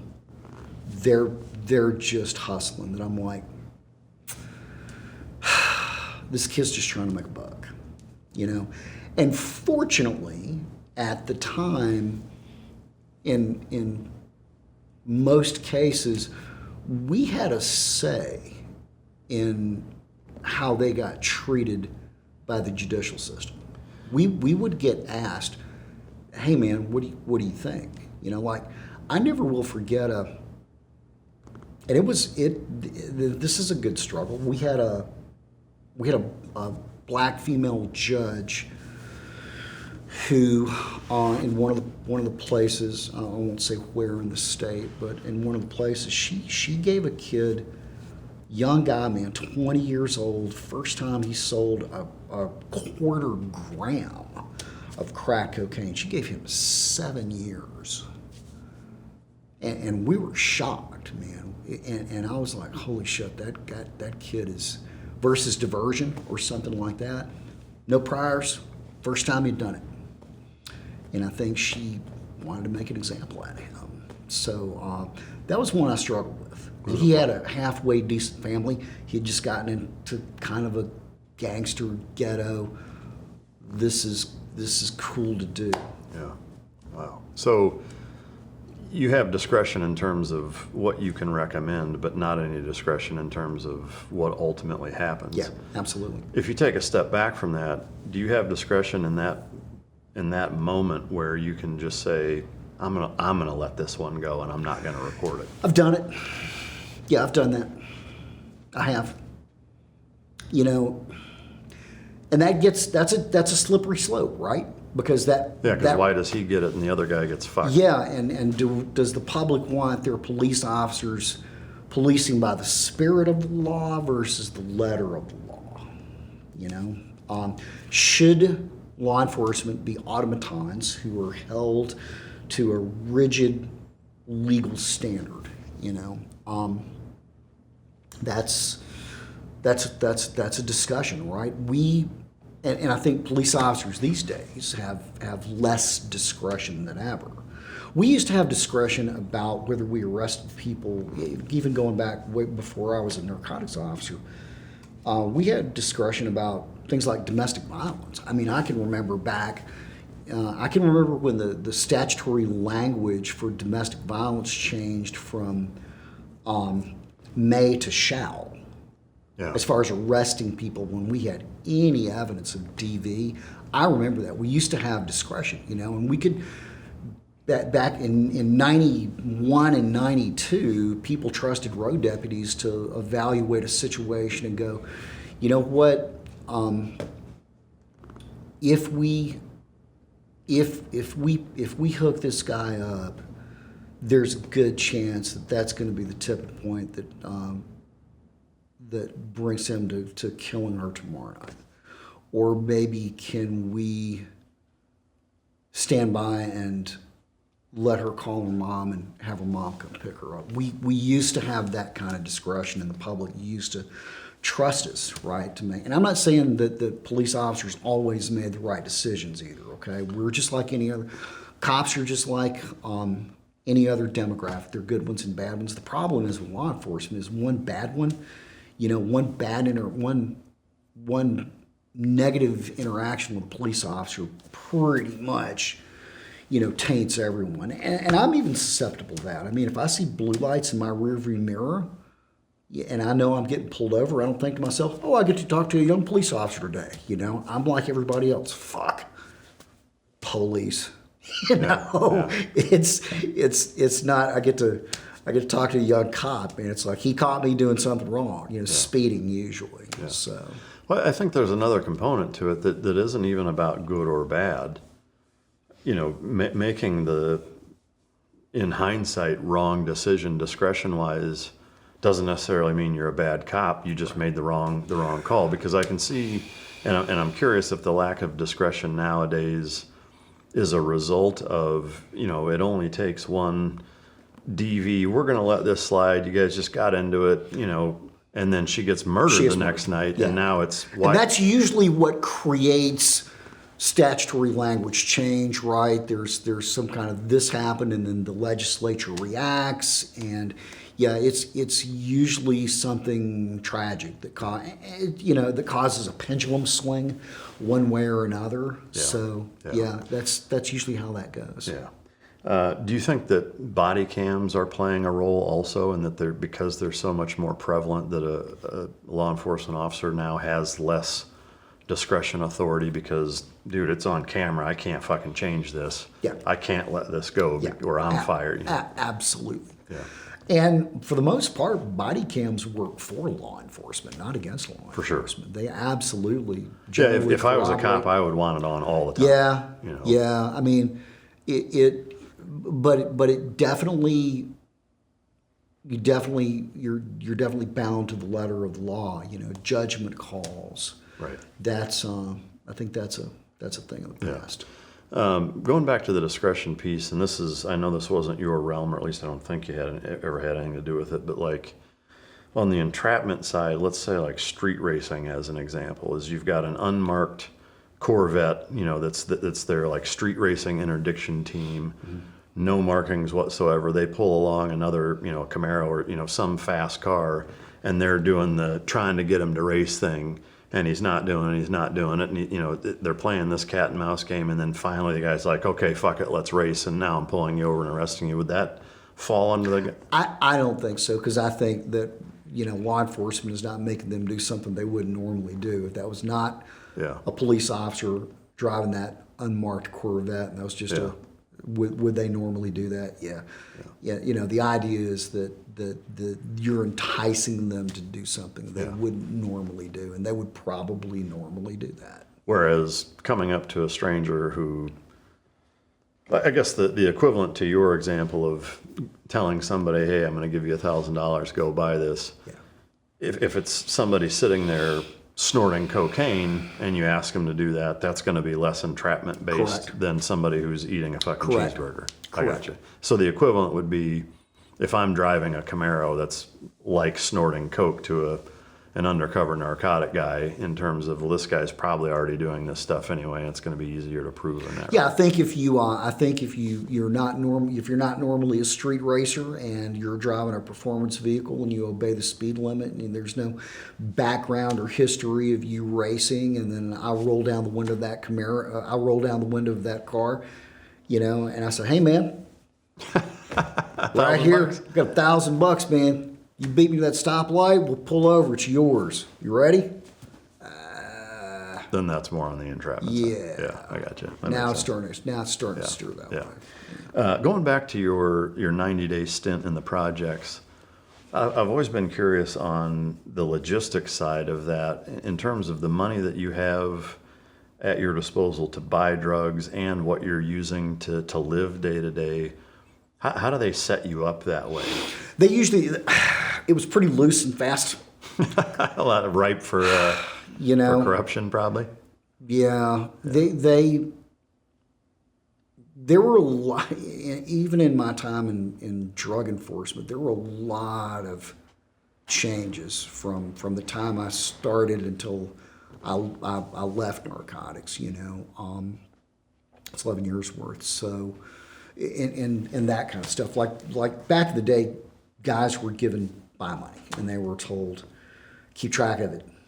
When you buy drugs, when you pay informants, and do whatever, keep track of it, keep your receipts. And the problem with a broke cop running around with $1,000 in his pocket in the 90s was when he's short on a bill with every intention to pay it back, he's going to go into that money. And I've seen it. I was good about that. There are two things that will absolutely sink you, and that's women and money and dope. That's not just exclusive to law enforcement. Yeah, and mishandling that stuff. And there were guys in my drug unit, when they announced a surprise audit of buy money, haul out your vouchers. They're like, hey man, can you give me like $200, man? I need to cover that, and that'll happen. So one of the big changes from loose and fast, and just here's a wad of cash, keep up with it, be accountable to it, was that started to go way more. Okay, look, nobody walks around with a pocket full of cash anymore, for the most part, and we're going to set up an engineer. Obviously, if we're going to buy drugs, we're going to plan these drug deals. You're going to know what you're buying. This is what you're going to buy. If there's more off or something else, we'll do that at a later time. Same thing with paying informants. Bring them in. People witness them getting paid. They sign for it. That kind of stuff. You can't keep receipts, if you're doing deep stuff, but paying for incidentals, that kind of stuff. Short of buying like a big flat screen TV, that kind of stuff, food or whatever else. That really wasn't looked at. The main thing was buying drugs and paying snitches. Yeah, because I imagine the only thing that's keeping an undercover honest at that point is if you're on video saying it's $120 and your voucher doesn't say, or your receipt doesn't say $120, yeah. It says $200 and I pocket 60. That's where you're getting busted. Yep. Yeah. Okay. Yep. But for the rent being paid and food and shit like that, they just usually as far as if you had to stay in a housing project or something like that, that was usually just engineered by the top side. It's almost like a per diem. It's like, hey, you have $90 a day to live off of. Yeah. I never did anything deep enough where, I had to have a backstopped legend and I had to go in and procure everything, and I had to live in a place, like a lot of the stories you hear with like federal UCs where they had to just drink in bars for 6 months before they even made a contact, right? I never did anything that deep. Most of my stuff was it was volume. There were quick deals. I think the longest maybe I worked a single target was 2 or 3 months. Yeah. So it didn't need to be really deep and backstopped like that. The stuff you're talking about is more like trying to infiltrate a biker gang where you got to spend 6 months as a hangout. I never did anything like that. Yeah. No. What about the other common kind of pop culture thing you see in a lot of shows and movies where it's you buy something or you're about to buy something and it's do this and prove to me you're not a cop because I know you can't do drugs. Some guys will try and do that, and there are circumstances where you might end up doing drugs. And you don't get. Well, it's certainly not a case. I guess the first question is, depending on what happened, do you even like? I used to try and be slick. I would like if you lick crack cocaine and it numbs your tongue, you'll know it's good. And a lot of times the guys that sell it to you, and you're on your way out of there, right? Because these crack deals are fairly quick, right? So you can usually say something adroit or do something adroit, get yourself out of there. But one of the things I used to do, or one of the things they would do when they sold you rock is like, man, it's good dope, lick it. They try to get you to lick the dope, and if it numbs your tongue, that's real crack cocaine versus wax, or because guys will sell you anything, right? They'll bunk you. They'll get like little pieces of paraffin or fake dope or literally a rock off the ground and try and sell it to you as crack cocaine. You know, a lot of these people, they're not real smart. And some of them are. Some of them will make fake dope and not invest anything. You know, we've had some really like good crackheads that'll you know, like cut up paraffin and then you know, try and color it and try and sell that as crack, you know. I assume if they do that and it's not actual drugs, you can't arrest them for it, No. right? Yeah. Well, you can. Sale of a counterfeit substance Okay. is a charge. Yeah, but That's a charge. certainly not the same level. Yeah. No, it's not like selling crack. It's not like selling crack. I think it's a misdemeanor. Yeah. But I mean, remember but in a case where let's say you're in a buy house and it's a longer interaction or exchange, and the guy's like, "Hey, I haven't done business with you before. I know the whole tell me a cop thing is bullshit. Do this fucking line of coke in front of me." Or, Yeah, the question is, if you know, should you do it? Can you talk yourself out of it? There's a reason you get to talk yourself out of it. You know, probably one of the easiest ones was, look, dude, I'm on paper, and if I piss hot, I go back. All right, so no, not doing it. I'm buying it. I'm not buying. And if you're playing an addict, that's not going to work, right? But if you're buying weight, like if I'm buying 5 or 6 cookies, you know, meaning an ounce of crack cocaine, that's different. You know, now I'm the guy that's selling smaller quantities. So, you know, there are ways of getting out of that. That's a common one. Just say, hey, dude, I got to go see my PO here and piss tomorrow. So we can come back and do this later, or you know, we can do it now and you can call it good. It's up to you. I'll walk either way. Yeah. You know.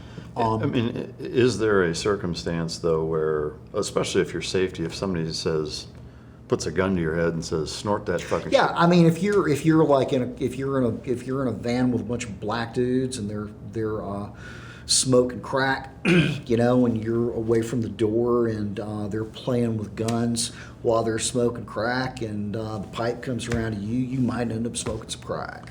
Yeah. That Is there a might consequence for you as an undercover if you do that? So you have to report that kind of stuff.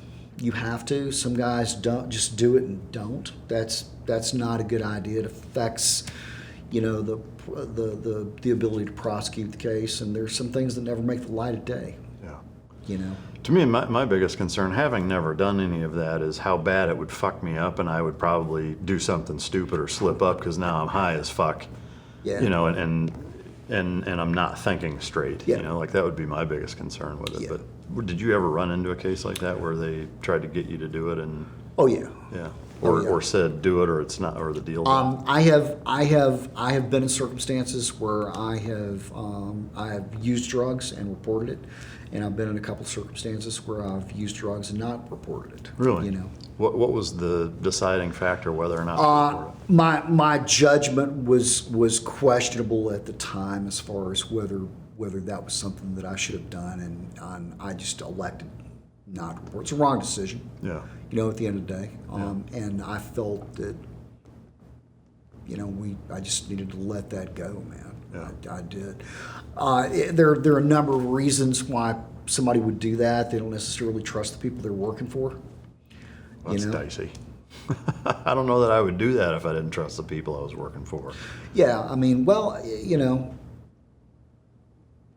I mean, to me, I've done UC work for drug units where the agents themselves were involved in trafficking. Really? Yeah. Was that something that you knew at the time and looked the other way, or Suspected, and then it came out later that they were all up in the game. is that? I mean, obviously that's not common, but it's common enough to where it's a thing. It's a dirty business, man. It attracts dirty people. Yeah. You know, and Well, and I think, your level of dirty, right? well, and you do it is- long enough, you're surrounded by it yeah, long enough. That's the problem. Well, and I think to your point too, you're making $45,000 a year. These dudes are putting, Not even that you know, at the time. yeah. I mean, these dudes are exchanging hundreds of thousands of dollars in some cases. I mean, that's a tough line of work for anybody. I think there's going to come a point where you're like, I'd sure love to get Tommy a fucking PS7 for his birthday or whatever, you know, and Not that that's an excuse, The, but the guy that trained me up really on like gave me the most like one-on-one mentorship. Stellar undercover guy. He got jammed up for doing that. ripping off dope dealers. Really? Yeah. Just a case where he knows he can get away with it, and so he does. Was it an instance where he's just doing it and pretending to, or he's in the UC umbrella or under that umbrella, and he's pretending, or they don't know he's a cop and he's doing it, or they know he's a cop and he's strong-arming him by Both with him. Really? Yeah. Wow. It's pretty extensive. Yeah. It's a shame, He's a good guy. I mean, man, I'll don't meet your heroes, right? I learned a lot from that guy. I mean, he taught me some valuable stuff. Boy, he was good. Yeah. Man, he was a good UC. Yeah, wild. All right, so the undercover stuff is super fascinating. Before we move on to the other parts of your career and kind of getting into what you do now, are there any cases or interactions? I've got some notes on one in particular that I'd love to hear about, but are there a case or a few cases that stand out as either being the most dynamic, went the most horribly wrong, ones that you got injured on? I know there's one in particular, but I'd love to hear just a couple of those stories. Yeah, I think that there were a host of minor assaults, and I think I told you I've been robbed 9 times in 2 years at gunpoint, and 8 of those I complied. And they were, again, business as usual robberies, and one I didn't. And that was in a car on a $40 crack deal. And I went for a gun disarm. The round discharged probably about an inch from my ear. Lost some hearing in that ear. But I was holding onto the pistol. He actually crossed over. Whether I pulled him over, he crossed over again. That his defense attorney debated that, whether I had created this by going for it. But he couldn't get the gun loose, and I wasn't going to let go of the gun. He just finally let go and bailed, and we ID'd him on video shortly after that, probably about 10, 12 hours after that, snatched him up. Wow. So that was one. That was a close call, and it was a close call that I didn't have a parking spot in my head for as far as training, Motor skills and tactics that are developed in a training environment that's explicitly set up for comfort and safety. That's a very different place than in a car trying to make a dope deal, not expecting things to happen and things go badly. That's a very different place. That was probably the first one that made me go, martial arts don't work. Martial arts aren't working real well. I even had a couple of things early on in the uniform side that kind of clued me in. Martial arts in the real world or fighting in the real world doesn't look like what I've been doing. Mm-hmm. It doesn't. Sort of does, but not in these circumstances. Ambush scenarios. Or as we call them, unequal initiative event scenarios. Yeah. So that's very, very different. So that was the first one. The other one was, it was a 2-ounce powder cocaine deal in a hotel room, and I had a guy who tried to fish a gun out, dove on the pistol, trying to keep it in his waistband, and another guy hit me with a socket wrench, fractured my skull. And yeah. Did it knock you out? The third hit knocked me to my knees, and I was trying to hold on to the pistol, and it started to slip, and the gun started to come out, and I had a moment of blackness where I had a fleeting thought that I didn't realize until later that I wonder if I'm going to feel that bullet hit my face. And fortunately, that was a good topside undercover unit, and they heard what was going on, hit the door, breached successfully, and intervened and got in there and basically saved my life, because those guys were definitely going to beat me to death and shoot me in the face. Wow. And it's, I think when you've had something like, and I ask people all the time if that sounds like a failure, that's certainly how I processed the event. Those two really, and just that entire 2-year time period were really the origin of me evaluating all of my formal education and martial arts in particular, and my lived experience, in the military, as a correctional officer, a patrol officer, an undercover narcotics guy, and looking at all of that and realizing most of this is not working, or it does not apply as I understand it. So those two right there were the ones that really made me do a hard pivot on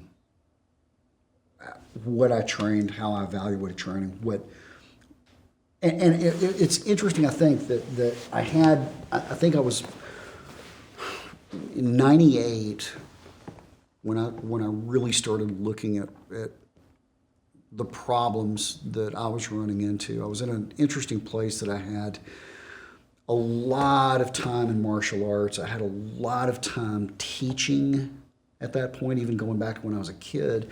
And I had some fairly unique operational experiences as an undercover officer in circumstances that were ambiguous, and most of the time when things did happen, you had to see it early, and you had to look for things that you just weren't taught to look for, in formal martial arts training. And that's all stuff that there's really, there never was coursework for. And that, when I alluded to in the Undercover School, they didn't teach you about what things looked like when they went kinetic, or even what led up to it going kinetic, right? And what to do, and how to, what fighting at close range and in novel environments like cars with and against weapons, what that looked like. There was no coursework for that. So, in the car case, that, I couldn't get to my gun, I couldn't, that incident is kind of what created the Clinch pick, which is probably our premier fixed blade knife that we carry. Was when he crossed over, I took it right across my face, and he followed, and that's right when the round hit. So I'm holding, but his body weight, he cut me off from my limbs, so I couldn't get to my pistol, right? And I used to, doing carbines, I used to run a J-frame under my thigh because I could get to it quick. And then I had a Glock 26 buried in what we called Thunderwear at the time, the old smart carry. So I used to run a two-gun setup on carbines. Is the J-frame loose under your leg? Yeah, I'm just sitting on it. Okay. I'm just sitting on it because I can get to it quickly, and it's under me enough. And my, the whole idea behind that was if I got beat up and dragged out of the car and I lost the gun, I still have a pistol on me. Yeah. So I ran two guns that way. I could get to that one the quick. So I just literally sit on the J-frame. It was an old Smith 442 that was my thigh gun that I had. But no, I lost J in the fight. That skidded to the floorboard, and then I had the 26 buried. So probably the only thing I might have been able to do is wedge my hand in and snake it down kind of like that. So I started looking at the idea of, okay, if I could do that, well, how do I get it out? And that's kind of what gave me the idea of a downward angle, a downward 45-degree angle. And I wanted something small that sat in the inguinal crease, the hip thigh crease, when I'm trolling housing projects. So that's kind of what created the footprint for the Clinch pick, 5.5 inches. So it's a very small fixed blade. The egg-shaped handle, I needed something that filled the base of the palm, but didn't protrude into my crotch when I was seated. So the whole footprint, that was mine. And before I created a body of work of actual fighting in a car, the Clinch pick was my first hardware solution to that problem that I kind of figured out. So yeah, those two events in particular was what really started getting me, and then also the big thing was having access to equipment and people willing to use it in ways that it had not been used. So nobody had T-guns, Glock 17 T-guns, simunitions, but I had access to them. And I had a ton of simunitions that I had gotten from the Navy. I mean, thousands and thousands of rounds, because I'd got some of the CB, I'd gotten one CB chief. Gulfport has a CB base there, and I'd gotten that guy out of a DUI. Oh, really? I'd helped him out. So he was sitting on all these sims. Yeah. So he became a source for me using simunitions. And then I had some friends who were martial artists and police officers, and we were all right at the cusp of 30. And kind of what we created with the T-guns and all those sims, after hours, motorcycle helmets, the MMA gloves of the era, aluminum training knives. We kind of created like a local fight club with all that equipment, and used all that equipment in ways that were absolutely against the manufacturer's recommended guidelines for good use. Because, with some, you're not supposed to use those at contact distance. There's a 3-foot standoff. We absolutely beat the shit out of each other, with backyard MMA, with all that stuff. And it was interesting too, because when we looked at all what the best practices were for extreme close quarter shooting, and how those were trained, when we did that way with that much pressure, the accountability of the marking cartridges, what we found were all those best practices for the most part fell apart. Yeah. So everything really in close quarter shooting in the 80s and 90s was pretty much theory. And we didn't have, and what really changed things was the emergence of MMA. When you look at the UFC in 94, 95, 96, it was fairly primitive compared to what we see now. In fact, we didn't even say MMA to describe what we're seeing. We said no holds barred, Vale Tudo, and the contest was kind of not really professionalized, right? It looked like a tough man contest, but what we saw pretty empirically for the first time ever broadcast in our homes were the same repeating patterns of success and failure over and over and over and over. And that period of time in the early days of mixed martial arts kind of really, in my opinion, turned the martial arts world on its head forever, and saved at least one generation behind me from suffering weird childhood kung fu, like most of us had, that didn't actually work in fights. So that was kind of the mindset I went into. Hey man, I got all these guys, this UFC stuff is going on. Let's do all that with these sim guns and with weapons, and let's do that in weird places like cars, because I never had a module on car fighting. When I went to do undercover work, nobody ever taught me that. I had to figure it out in the moment. Didn't do great. I mean, I did okay. Obviously, I didn't get my brains blown out. Yeah. But still, in all, there was no program of instruction then for when things got kinetic in situations that were fairly extreme. You're by yourself. You've lost initiative. Novel environment like a car, which has different rules because it's a cube, and which you can, and things that you think you understand that are very, very fundamental about grappling, like the hierarchy of positions, right? That completely changes when you're fighting in a car, because there's not a top or a bottom anymore. There's really not getting your back taken in open space in a grappling match is the kiss of death. Well, you get your back taken in a car fight if you understand how to exploit the cube. If I can brace my feet, on the dashboard and in the ignition panel and maybe on the seat, and literally squat a guy into the B pillar, I can crack that dude's sternum. So now I may even lead with my back in a car fight to establish that dominant position for a pin. None of that existed. There was no weapons-based, pressure-based with what we were seeing in MMA, tactical body of work. There was none. So those early 98 to 2000 informal fight clubs, kind of doing that frequently, maybe once a week, maybe 2 times in a week, maybe we skip a couple of weeks, do it again.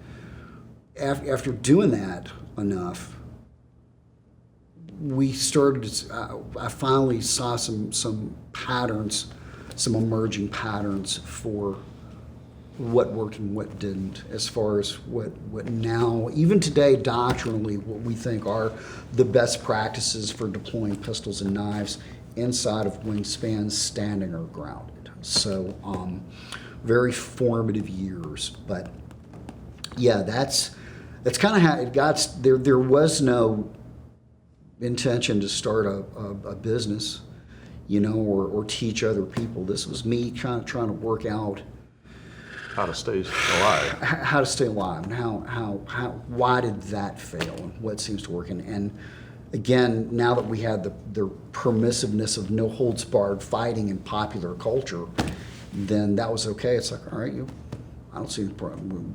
You got 8 or 10 guys. I don't see any problem with using SIMs of contact. You good with it? Shoot me right here. Yeah. And us actually doing it. So, so with fighting, especially when it comes to drug deals and on the street and whatever, because there are so many variables. yeah. How do you kind of parse it out in training where, because to me it's like, I have trained for a number of years, primarily jiu-jitsu, but in a more self-defense or combat, street fighting oriented, not competition style sense.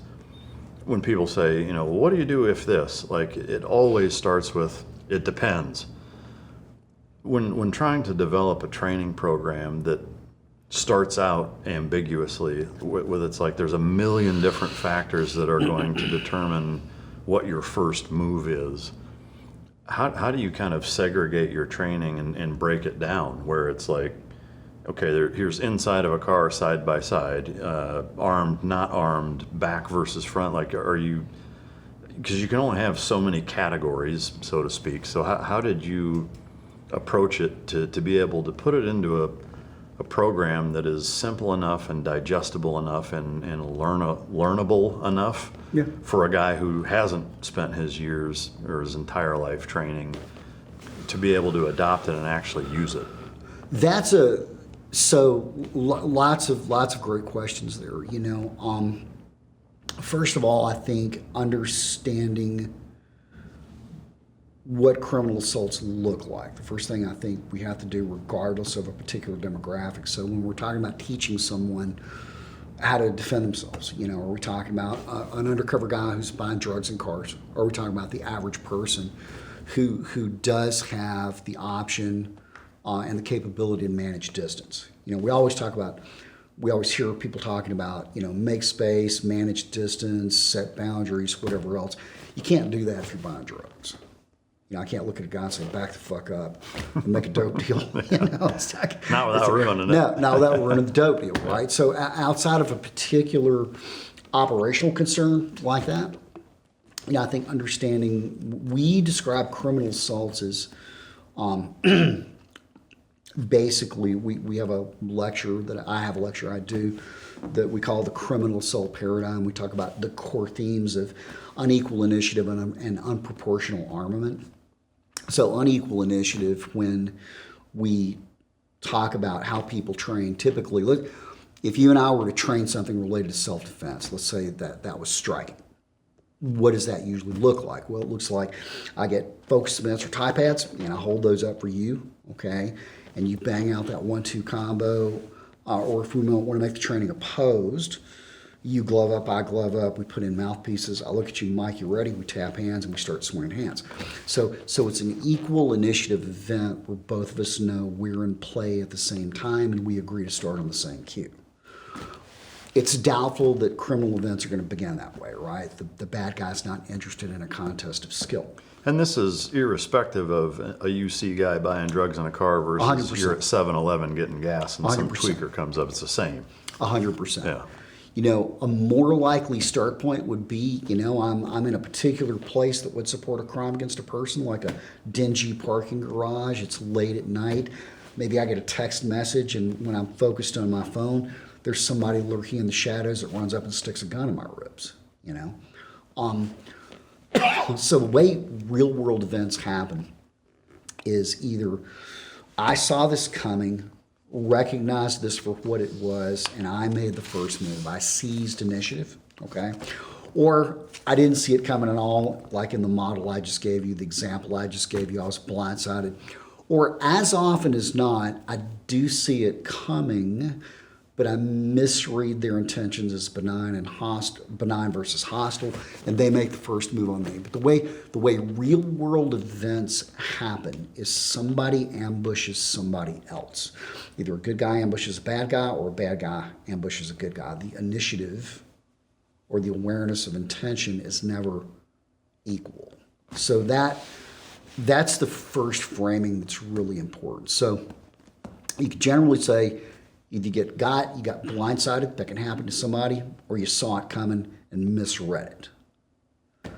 So that's kind of where we begin with framing that problem. And then the next thing to learn is distance management strategies, which our version of that, we call managing unknown contacts, and that language is deliberate. It's very intentional. It's not managing bad guys, because it's important that the vast majority of strangers who approach you, even in dingy places, don't have ill intentions. But almost every assault begins with an approach in a dingy area, right? So how do you make good decisions, right? And how do you set yourself up for success? That first part right there, addressing encroachment appropriately if you see it coming as early as possible, that's important. So understanding that we'll model things, and I'll take Brian for example. I'm like, okay, I'm in a dingy parking garage. Brian looks like a jiu-jitsu troll, you know, with his cauliflower ears, and he's approaching his ADCC sweatshirt. His ADCC sweatshirt. You know, it's late at night. He looks a little fidgety. What should I do? Well, you should say something. Okay. Well, what should I say? What should I say to this approaching stranger whose intentions I have no idea what they want? Say, hey man, what's up? I'm like, all right. Hey man, what's up? And Brian just walks right up to me, you know. And one of the first things we need to understand is that people are socialized to proffer an invitation. And when you say things like, hey man, what's up? What do you need? How can I help you? That tends to invite people in to average conversational distance, which is right at wingspan. And prior to getting into the mechanics of managing unknown contacts, we show the implications of wingspan if someone initiates on you. I'll stand, you know, on arm's length away, and we'll both start with our hands by our side, and I'll try and touch someone's torso. I get to initiate and start the game. And 5 out of 5 times, I'm going to win that. And it has nothing to do with speed or skill or anything like that. When somebody initiates on you at average conversational distance, your chances of mitigating that are 0.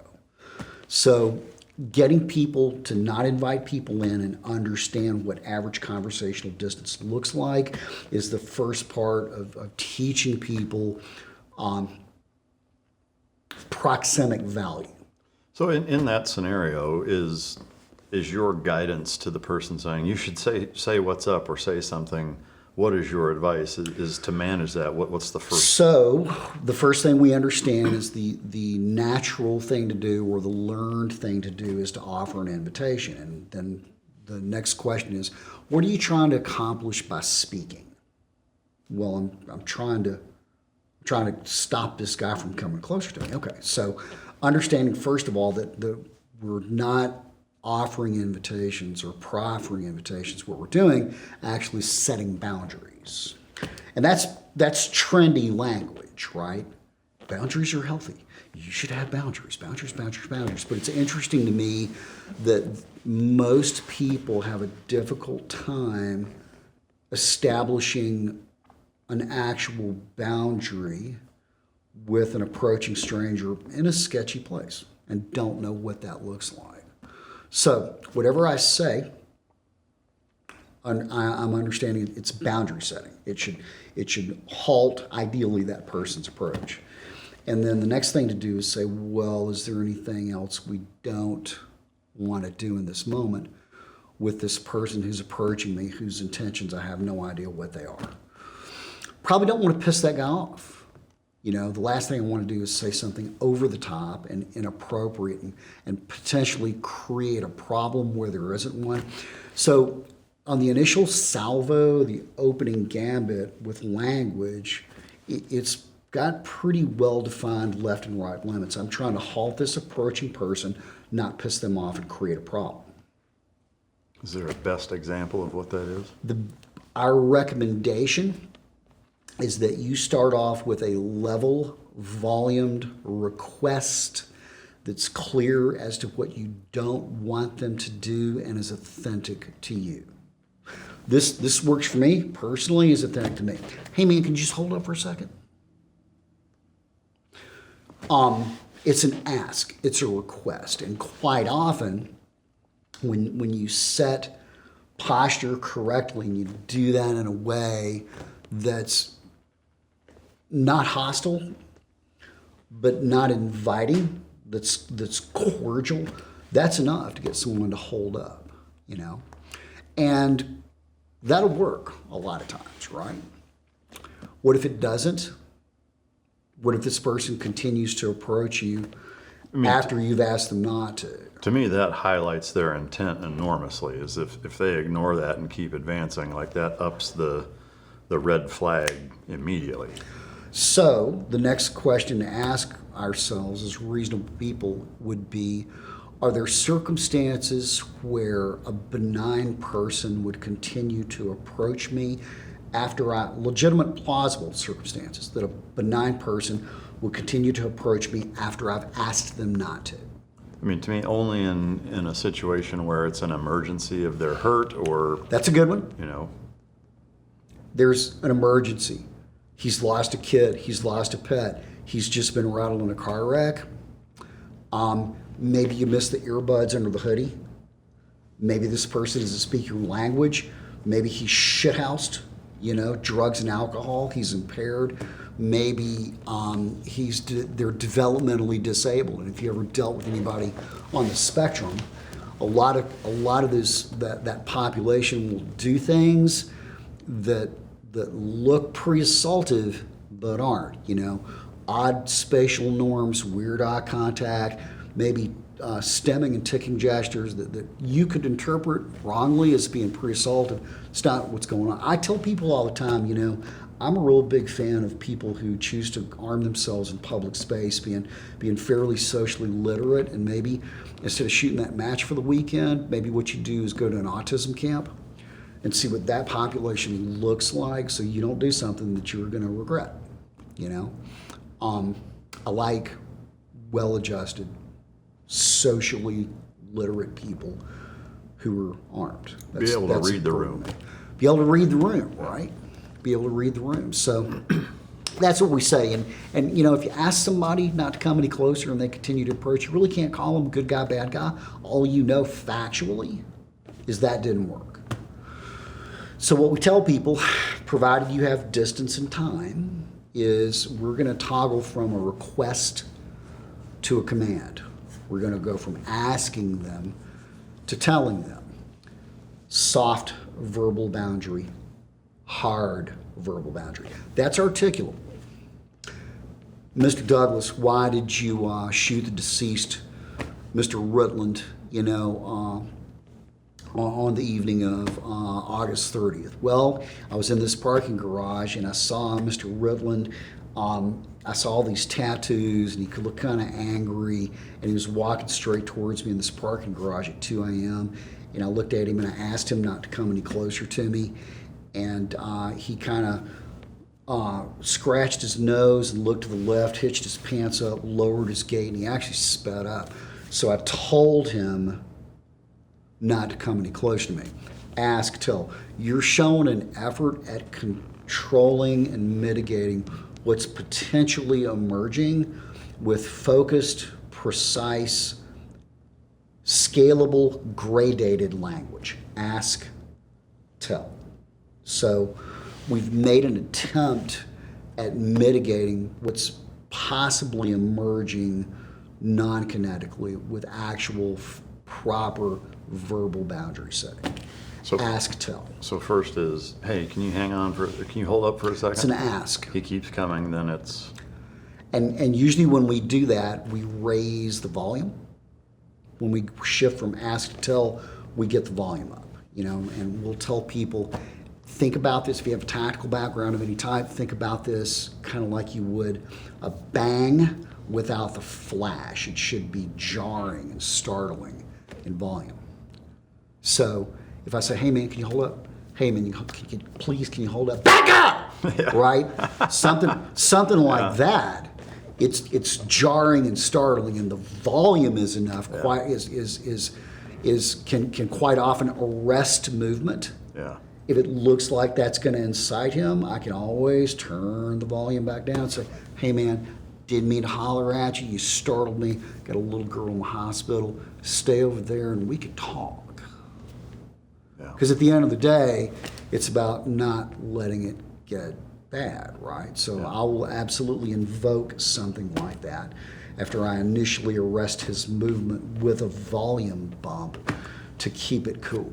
And so from that point, it's very clearly a fork in the road. If you elevate it to yelling back up forcefully, it's either that solved the problem and he's like, holy shit, I didn't mean to, or it's fucking go time and now it's a whole different scenario. Maybe not. Again, it's really, we like in coursework getting into the weeds, goes back to my background, getting into the weeds of ambiguity, right? And really driving decision making with tangible physical drill.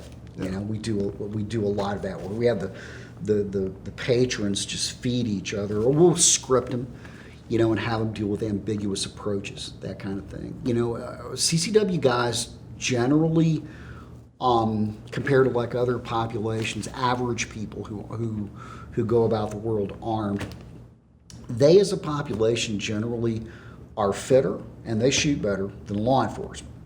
They do, as a population. People that are into training and carry guns, who are regular people, they're pretty switched on as a population. One thing I think law enforcement does better than any other population is manage ambiguity and chaos while carrying a gun. Yeah.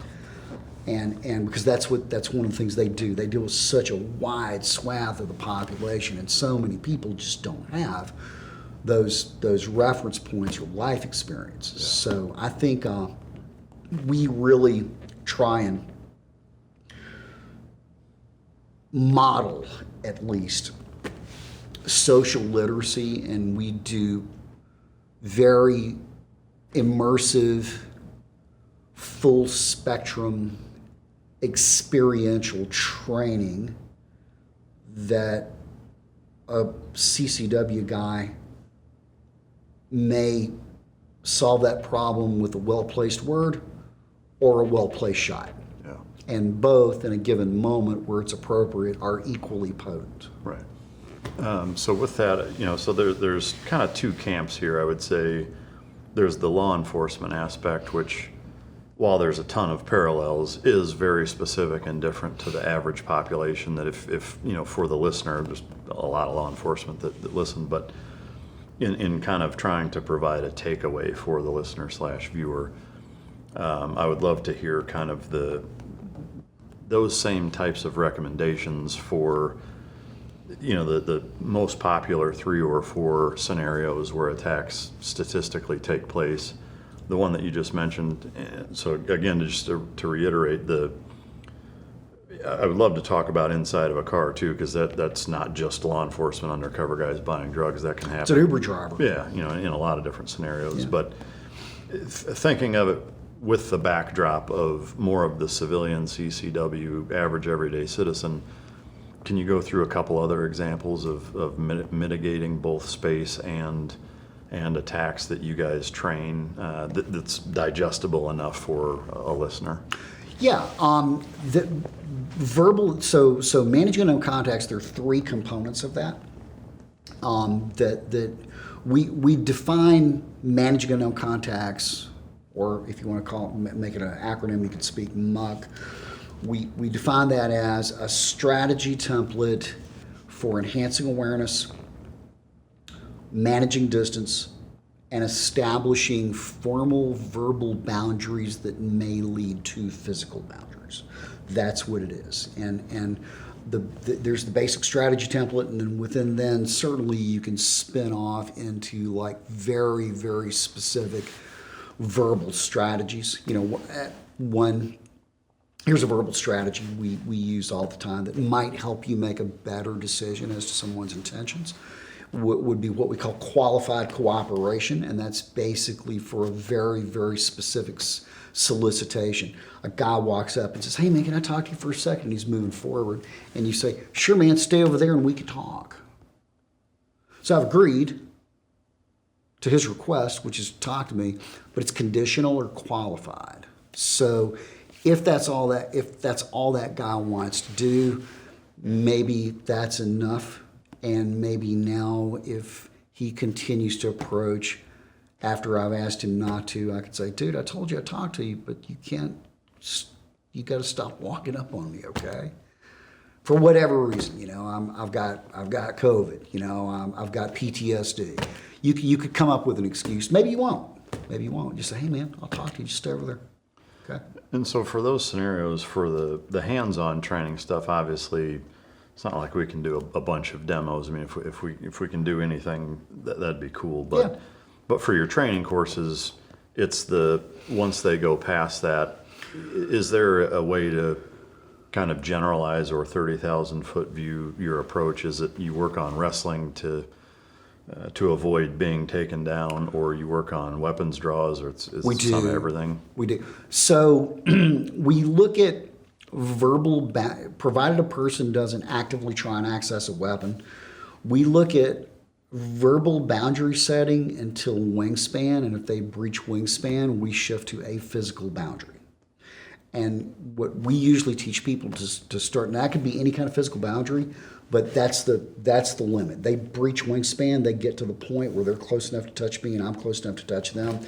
I initiate physically because I understand if he does that, based on what we show them about who wins, who moves first, my chances of mitigating that are zero. So I have to establish a physical boundary. We teach an eye jab. So we just teach them a simple hand strike where they're trying to basically hit someone's eyeballs with the tips of their fingers, okay? And it's not a gouge or anything like that. It's just a quick eye jab or dart. And the idea that what you're trying to accomplish with that is something like this. And if I can get that kind of reaction, now I can load up and haul off and clock him. I could, if warranted, produce a weapon. Or as we've had like several people in the real world do at this point in 23 years of me doing this training on the road, is you could just bail. And we've had a number of people that have just eye jabbed and run. It works. It works exceptionally well. We like the eye jab for a couple of reasons. First of all, you don't have to be an athlete to throw that strike, right? I can take someone, even a lay person who's not athletic, and within probably 30 or 40 reps, they have a serviceable eye jab as far as the actual motor activity. So it's not hard to learn. It works regardless of how big someone is and how small you are. Nobody has muscular eyes. You know, you can't tense up and take an eye I don't know. jab. My eyes are pretty jacked. Are they? No. And here's another reason I like the eye jab. The worst actual injury I've seen with an eye jab is a corneal abrasion. And usually what they give you for that is like a contact lens Band-Aid that goes in the eye and allows that tear in the tissue to heal. And I think that's important because here's the thing. You're hitting someone first. You're initiating based on what you think is getting ready to happen. Now, there's no city ordinance or state statutory language or federal law that says you have to wait to be physically assaulted before you defend yourself. But so many people, especially now, that sit on juries, and even people in the professions of law within jurisprudence, they've been socialized to believe that the person that strikes first has done something illegal or immoral. So, you know, if we think about, I'm on a street corner, I've got this person approaching, I'm trying to keep them outside of wingspan, I've asked him, I've told him, I've raised my voice, maybe I start getting some body language that indicates this is getting ready to go bad. I evaluate that body language, they hit wingspan, whop, I hit an eye jab, and I just run. Okay, it got me away. There's some surveillance cam footage from the street. The store owner of this bodega where this happened called law enforcement. They show up. This guy's stumbling around like this, and the beat cop says, "What happened?" And the guy says, "This guy just hit me in the fucking eyes, blah, blah, blah, blah, blah." Maybe I get ID'd on video. That dude signs charges. We're both in front of a magistrate in a bench trial, probably a misdemeanor assault. When he's telling his side of the story as the victim, how would I rather him look? Would I rather him, at worst, you know, have a little redness in that eye, possibly that contact lens Band-Aid in? Would I rather him have his jaw wired shut? So I think if we have something, I think if we have a hand strike that the vast majority of the population can do, athlete, non-athlete alike, it works regardless of how big he is, how small I am. I could teach it in a compressed time format. It's less injurious, it works, and it looks better in the aftermath. I say why not? So even if dudes do have hands, which we have a lot of combat athletes that come to our coursework, because what we do looks like what they do, obviously, because there's so much BJJ and wrestling. We say the eye jab, there's a lot of efficacy in the eye jab. So that would be the first thing before we get into, okay, that's you seizing the initiative when wingspan is breached, all right?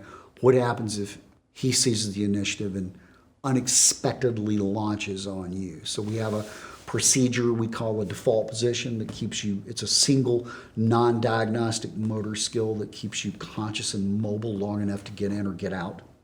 And then we mitigate that crash with a base of and strategy for using wrestling specifically to deny him access to his weapons or deny him access to your weapons or to access your weapons. And we've gone, we've worked for decades at this point on modifying combat sports for tactical applications. To oversimplify, would that look something like a sprawl with a double underhook body lock kind of procedure? Either back take or tie up. Okay. We stabilize with an underhook and an arm or an arm tie, either a bicep or a wrist tie. Yeah. We cut the corner, you know, and then because, you know, clinch constants in a weapons-based environment are you have to be in posture, you have to have position, you have to control his hands, and you have to be on the inside. So we don't teach collar ties because if you lose a hand, that's a hand that you have to assume is going for something around his or your waist. So it is wrestling, but you know, if you look at ancient military culture, people that fielded real armies and did a lot of killing, and you look at how their inside arm's reach weapons-based combat is depicted in their art. If you look at the art of ancient Greece, Rome, or feudal Japan, you'll see a recurring theme. You'll see a combatant grabbing another, maybe by the armor, trying to put a weapon into that guy's body. You'll see a person attaching to a weapons-bearing limb, trying to steer it out of his body. You'll see a guy trying to knock a foot soldier down onto the battlefield so a guy on a horse can come along with something long and pointy and put that in his face. What you see are expressions and derivations of wrestling. And when I use the word wrestling, I mean stand-up grappling. So if wrestling has worked as the base for that kind of combat for 6,000 plus years of humanity, I see no reason to deviate from the model, with the caveat that we are not using wrestling in the image of what that invokes with a lot of people, the sportive, collegiate, wearing singlets kind of wrestling. We're using very specific elements of wrestling to accomplish tactical end states, namely staying upright, staying conscious, accessing weapons, denying him access to yours and mine, and getting loose because there's the possibility that there's another guy coming in. So we can't just wrestle to wrestle. We have to use wrestling to accomplish something relevant. And is it kind of a staged process of try to accomplish A, then you're going to try to accomplish B, and then you're trying to accomplish C to get out So there? our curriculum, so basically the base of and strategy for using wrestling in a weapons-based environment, we teach that in the pistol and the knife courses, and that represents 3.5 hours worth of content. We have what we call an operating system comprised of pressure, posture, and position. We have very specific drills to teach people those attributes of wrestling in a compressed time format. We teach 4 basic, as we call them, attachments or relative hand positions: the underhook, the overhook, the bicep tie, the wrist tie.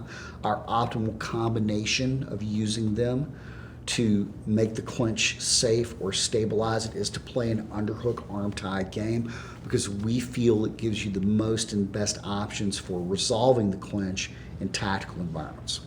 Our primary strategy to fix or resolve the clinch is to take his back.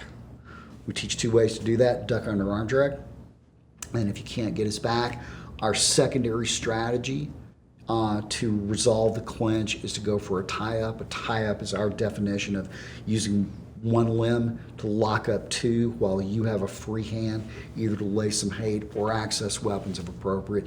And then we teach 2 ways to tie him up: a bundle and what we call a split seat belt, or a Dagestani handcuff.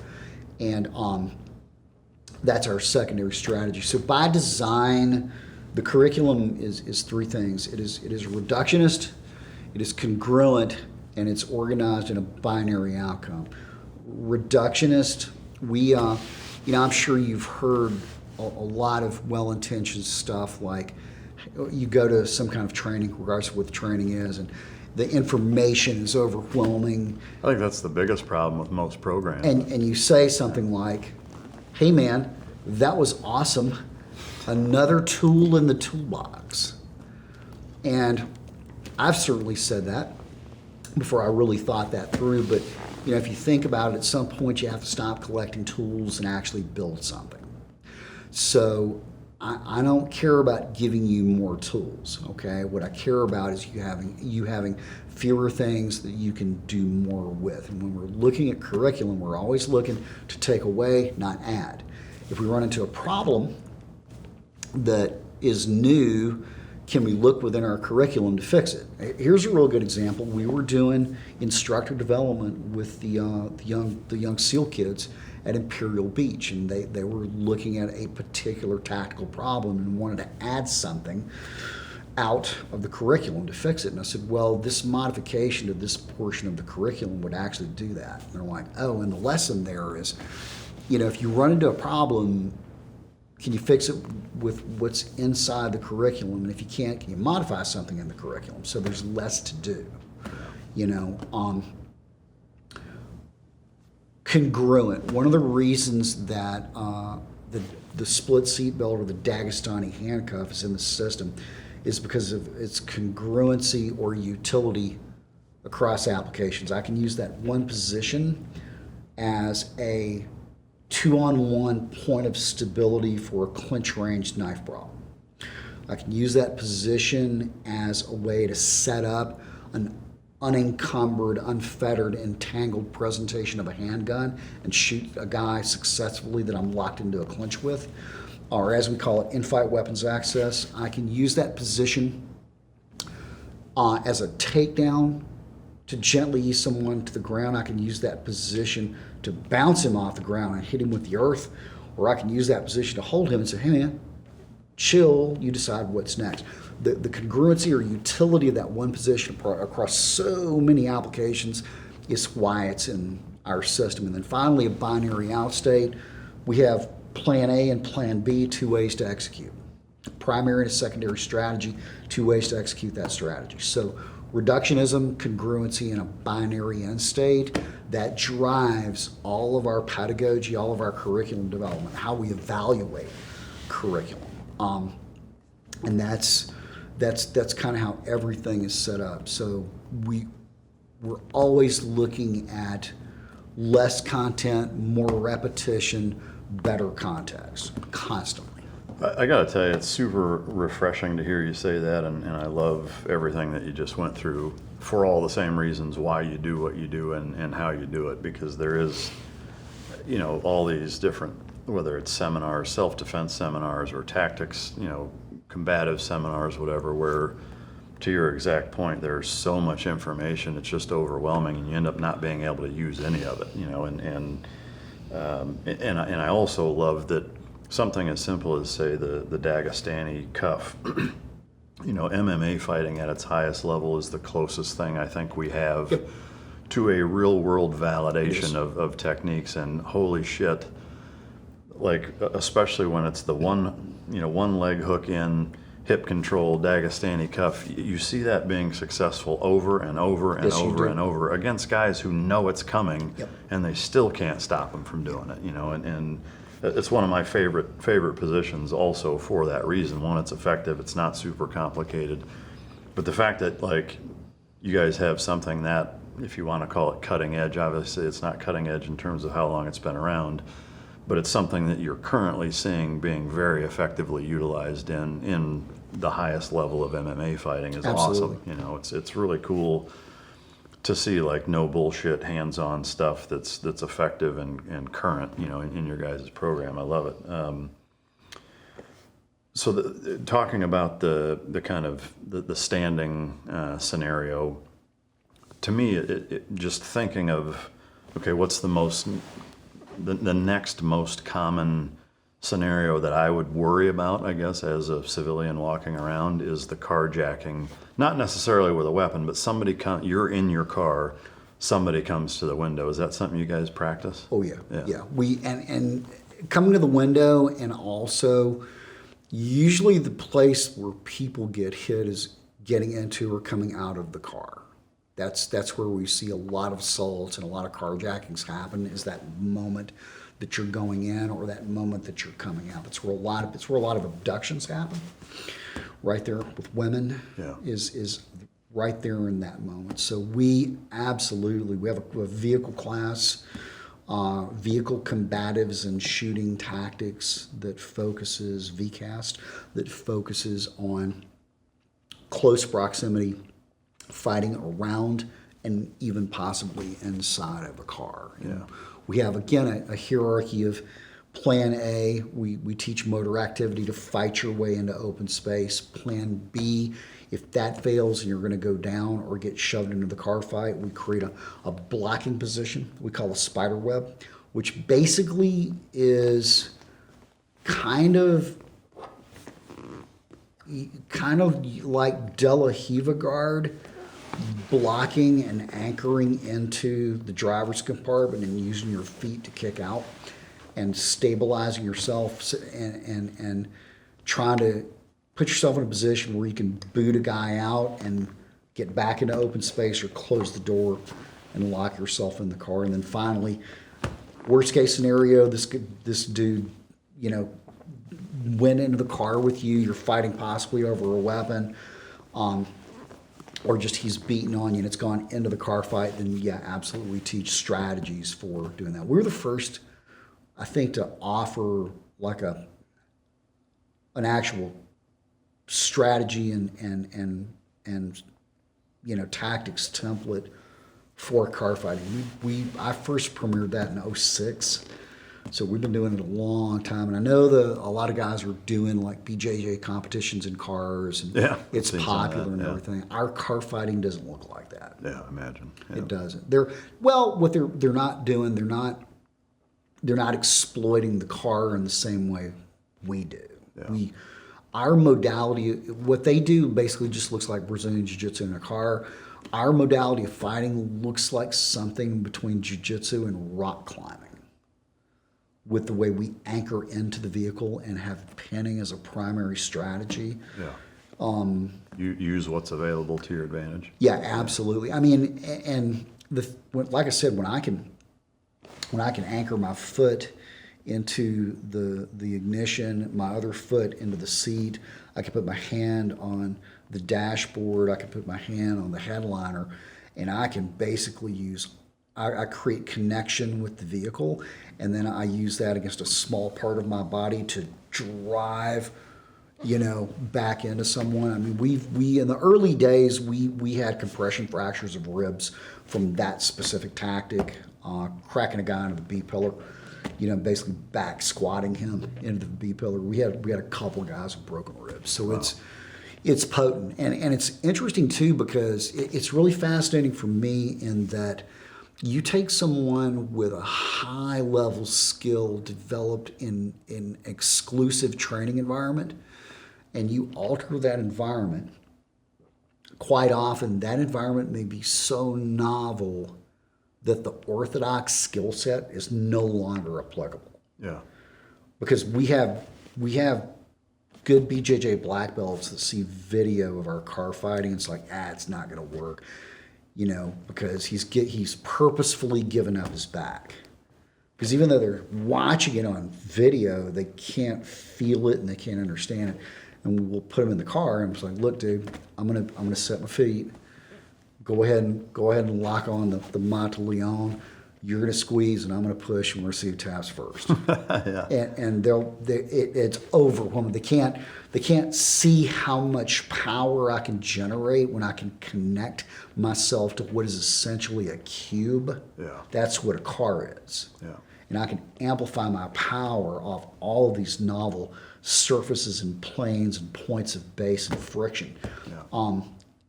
And just the fact that a guy with a high level education like that can't interpret that into a particular environment. And I think of myself probably now more as a motor skills and tactics instructor more than anything. From that perspective, it's fascinating to me to see what the novelty of a particular space will do to an existing skill, and is it robust? Will it hold up into environments? We're always looking for novel space to fight in. Yeah.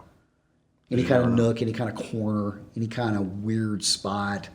We're always, wonder what jiu-jitsu looks like, Under a booth at a pizza restaurant. That's exactly what I was thinking about right there. What does that look like, right? Yeah. Very different, yeah. It is, man. It is. Like I said, I love it.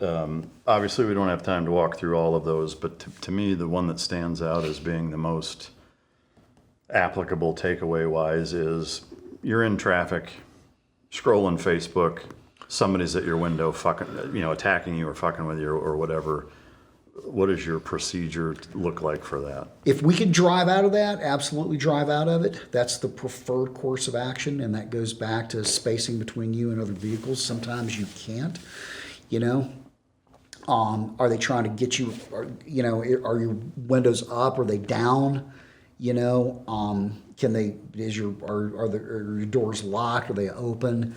All of that, if a guy's just, beating on my car, then I'm not really worried about him. If he looks like he's going to breach my car, I will exit the vehicle. We teach people cross-side D-buses from the actual flash point, and that I started doing cross-side D-buses when I was buying crack.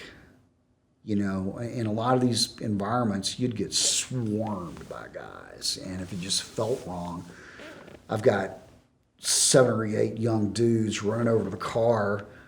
I'm not sure, are they running over to sell me dope? Are they running over to beat my ass? Where are they running over? And on more than one occasion, I put the vehicle in park because I had vehicles in front of me and I couldn't. And I just scooted over to the passenger side and exited. And I did that so quickly that it literally made people go. Yeah. And you wouldn't, it doesn't sound like a big thing until you experience it. Yeah. So that would be your preferred method, let's say in a worst case scenario where can't drive out of it, windows are down, and they're grabbing at you or have grabbed you. Or to go out the other side. Yeah, that's step one. Yeah, absolutely. Yeah. Go out the other side. And just getting getting your significant other dialed into a cross-side D-bus. You know, people ask us all the time about third-party issues, you know, and that's what we consider anybody, not you, that you may end up, they're co-located. And there's some things, you know, do you care about them? Do you not care about them? Are they part of the solution? Are they part of the problem? Do they have their mobility? Those 3 things right there start driving our decision making on what we do or don't do with them. We carry that over to family members, to you know, I've done some of this stuff with some government clients when you've got a singleton who's protecting an asset. You know, that can be a nerd that's trying to get up on a phone or whatever, and things break loose. You know, how do you deal with that under a worst case scenario, possibly in a, you know, third world country when you're working undeclared, you know, and you're trying to covertly surveil somebody. But it's the same. It's the same stuff, right? So we getting back to the cross-side D-bus, you know, something to work out with your significant other would be, you know what, if I'm driving and you're with me and the vehicle is disabled and we are, or the vehicle stalled or whatever else, here's what's going to happen.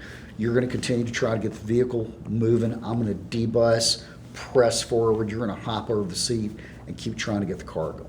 You know, we'll show people, like, if you rear end someone, that maybe the first course of action is I'm going to hop out, okay, of the vehicle and check on this person, and then maybe you're going to come over and take possession of the vehicle just in case this goes bad and you need to move out and I need to be left alone to handle this problem.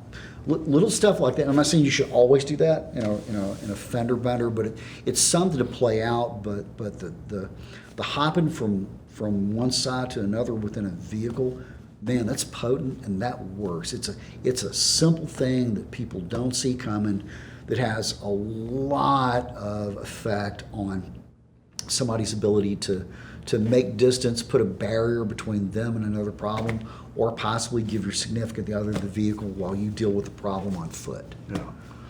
Do you have it's great stuff, and again, I think something most people wouldn't even think about. Do you have a procedure similar to the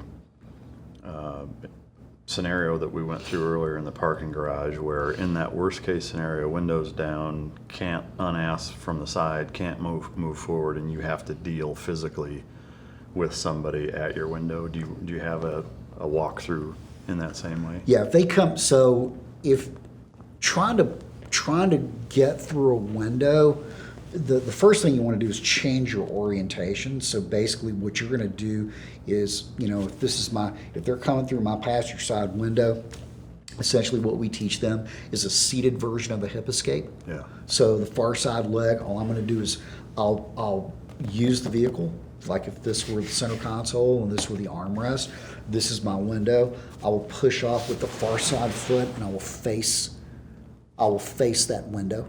That's the first thing I need to do, is get myself in a position to be able to deal with this. This also makes space to deploy weapons if need be, right? If you are lawfully armed.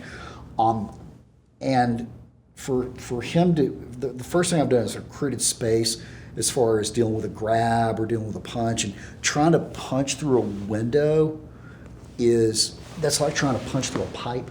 Yeah. It's hard to do. So for him to actually lay some hate on me, what has to happen is he has to get his head and his shoulders inside the window.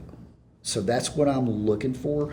If he's on the outside, right, not in the car trying to punch through the window or trying to grab, that's not super effective. If I make the space, he can't get to me. If he follows me, the first thing I'm going to do is when his head comes up underneath, I'm going to kind of make like a butterfly, and I'm going to smash his head right into the headliner and the sheet metal of that vehicle, and I'm going to turn his chin, and I'm basically going to bench press him into a pin.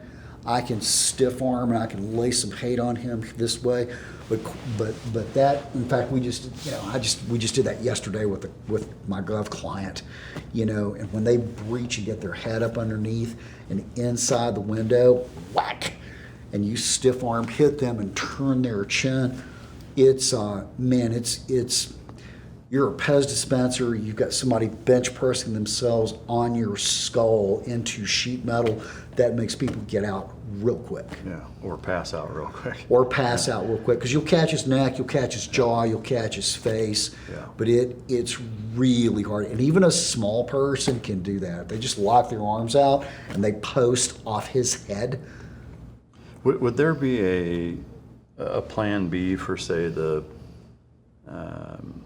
let's say a 5 foot, 100-pound female, would trying to go into a guillotine or a darce at that point, depending on where his arms are at, would that be ill-advised? If they're just like, dude, physically there's no way I can, it's a 300-pound dude, it's a 100-pound female, trying to mash their head. I'm not saying they can't do it, but is there, I guess, a circumstance where you would recommend going for and trying to teach a simple guillotine at that point? Maybe, and the question is, if they can't do that, can they do the guillotine? Yeah. Realistically, if she can't pull that off.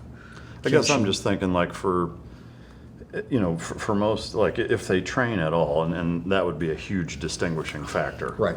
If they don't train, maybe it's not. If they do, because the 5 foot, 100-pound female or male, if they're a lot smaller and they're used to always training with people way bigger than them, they're used to inverting and yanking their hips under and being in that position a lot, is that it seems like they would be able to pull that off. I don't know. I don't practice fighting in the car. It's just a thought. Yeah, I think any submission attempt is a higher order skill for an enthusiast. Yeah.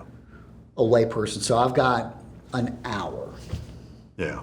And I'm teaching an ultra high net worth individual's daughter. Right.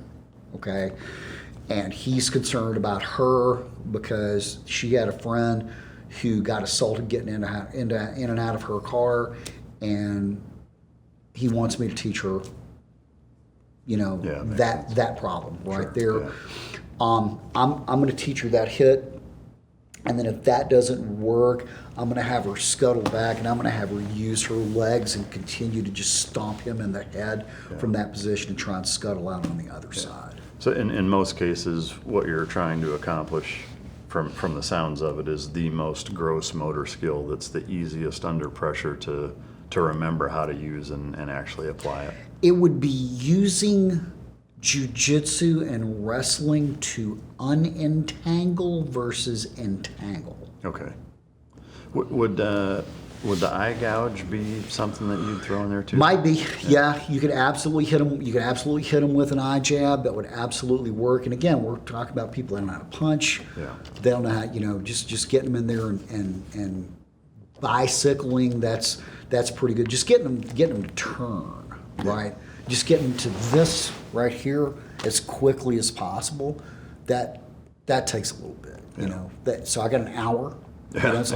First of all, I'm going to give them that, right? We're going to talk about locked doors, rolled up windows, space between the vehicle, between you and the vehicle in front, what to look for. If you can see the concrete and the tires, then you've got enough room to turn the wheel at maximum apex and steer out of that. Not being task saturated and task fixated, nose in your phone and places that are in public where you don't control the occupancy and you can have anybody walk up on you for any reason. We'd have all those discussions, and then we'd start looking at stuff like that. So I'm probably into, 25 minutes now where we're doing the hip escape. And, this guy's reaching through, get her to turn, keep her legs up, if this guy is trying to reach in, you could just kind of boot at him, a little bit. And if he starts to get inside, I can either pin his head or I can kick his head. If she can get more distance, my preference would be to hip escape into the cross-side D-bust and scamper out, basically crab walk out to the other side. Yeah. That's the first thing, is make the space, traverse over to the far side and exit, and now you have the vehicle between you and him. Yeah, that's great stuff. Do you have a not a cookie cutter or boilerplate, because I think it's kind of dismissive in just the way it sounds, but a standard this many hours, this many days type of course, or is it just totally? Well, no. So we have standardized. We have extreme close quarter concepts. That's kind of the flagship course. That's the firearms course, and we describe that as an overview of functional handgun skills at 0 to 5 feet. That is a 24-hour course.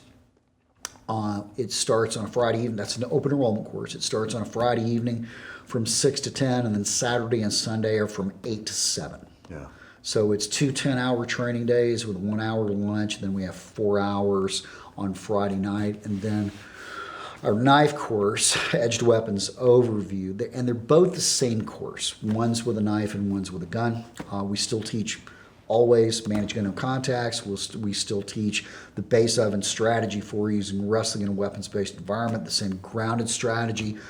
We're using elements of jiu-jitsu essentially to stand up, get a gun out, or something in between, and that language is intentional. That's what you're trying to accomplish. And then the point of divergence is the particularities of a contact weapon versus a projectile weapon. Yeah. And we have metas in both of the flagship courses.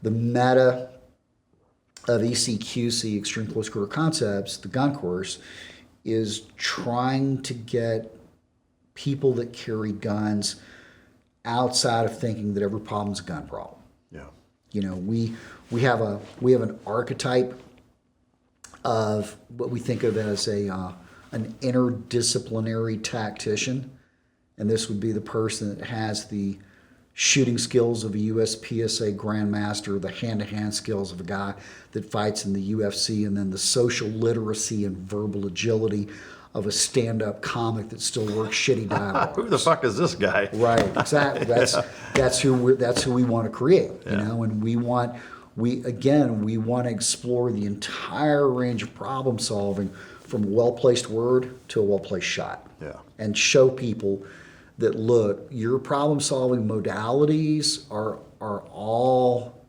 important, and your job is to try and create parity.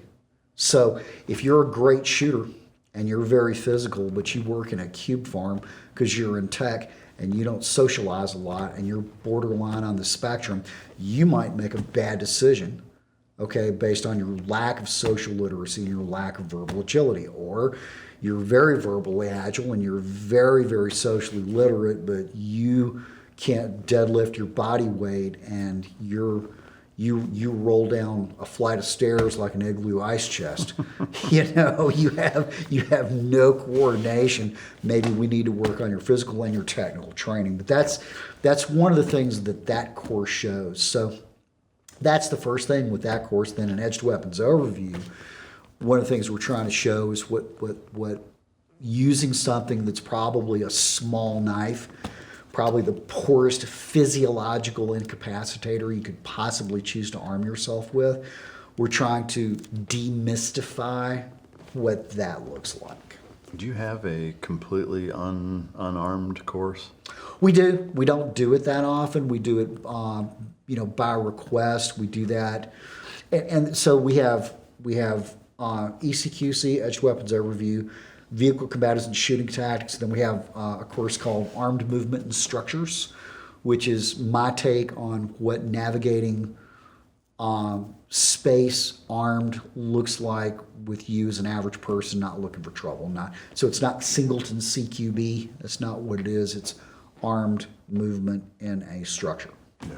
And it's kind of designed for regular people to deal with average problems like a burglary or a home invasion. Yeah. Then we do specialty coursework. We do coursework by request for particular clients. We've had a contract now in the intelligence community with a particular part of that community for 9 years now. We've worked with all 4 branches of the military, federal law enforcement. We do law enforcement courses, law enforcement specific versions of our coursework and our concepts. So in the law enforcement context, managing unknown contacts becomes managing field contacts, and there are specific things we teach police officers that are relevant to them. Like, how do you ask for and receive a piece of identification for someone without putting yourself in a position of vulnerability? And do you even realize that how vulnerable you are commonly when you do that, which most of these guys don't? Yeah. So yeah, there are two courses that we teach the most of. We probably run a car class once or twice a year. I do quite a bit of car work, like I said, with the IC, and then especially coursework about it. We've got some high net worth people, some specialty stuff. There are a couple of NGOs that we do work for. It's really interesting who asks us for content. Yeah. And I like the challenge of a new problem, right? So I hadn't heard of that one. Yeah. We were developing content for a friend of mine that runs a kind of a human aid relief organization that deals on the continent, and they call it a PINGO, a paramilitary NGO, because it's staffed by very, very left-leaning Euro Peace Corps types, and almost exclusively former MARSOC guys that have seen a lot of action, during the GWAT, and it's a mix of them. Yeah. And what and how they do is interesting, and what they requested from us is interesting too. There's some vetting protocols that I developed with them to bring out character traits, and see what people do under certain circumstances that have become foundational to their hiring practices. So it's pretty cool. I like stuff like that. Man, that's awesome. Yeah. I love to hear all of it. I'd love to pull up the video of this recent Charlotte, I think it was on a light train or a bus, whatever it was. The young Ukrainian gal gets stabbed. So we're going to pull it up and watch it together. I would love to get your kind of soup to nuts. Here's what she did wrong in the same scenario. Here's what you do. Just kind of walk us through the whole thing from your professional perspective. Yeah, absolutely. Yeah. Absolutely.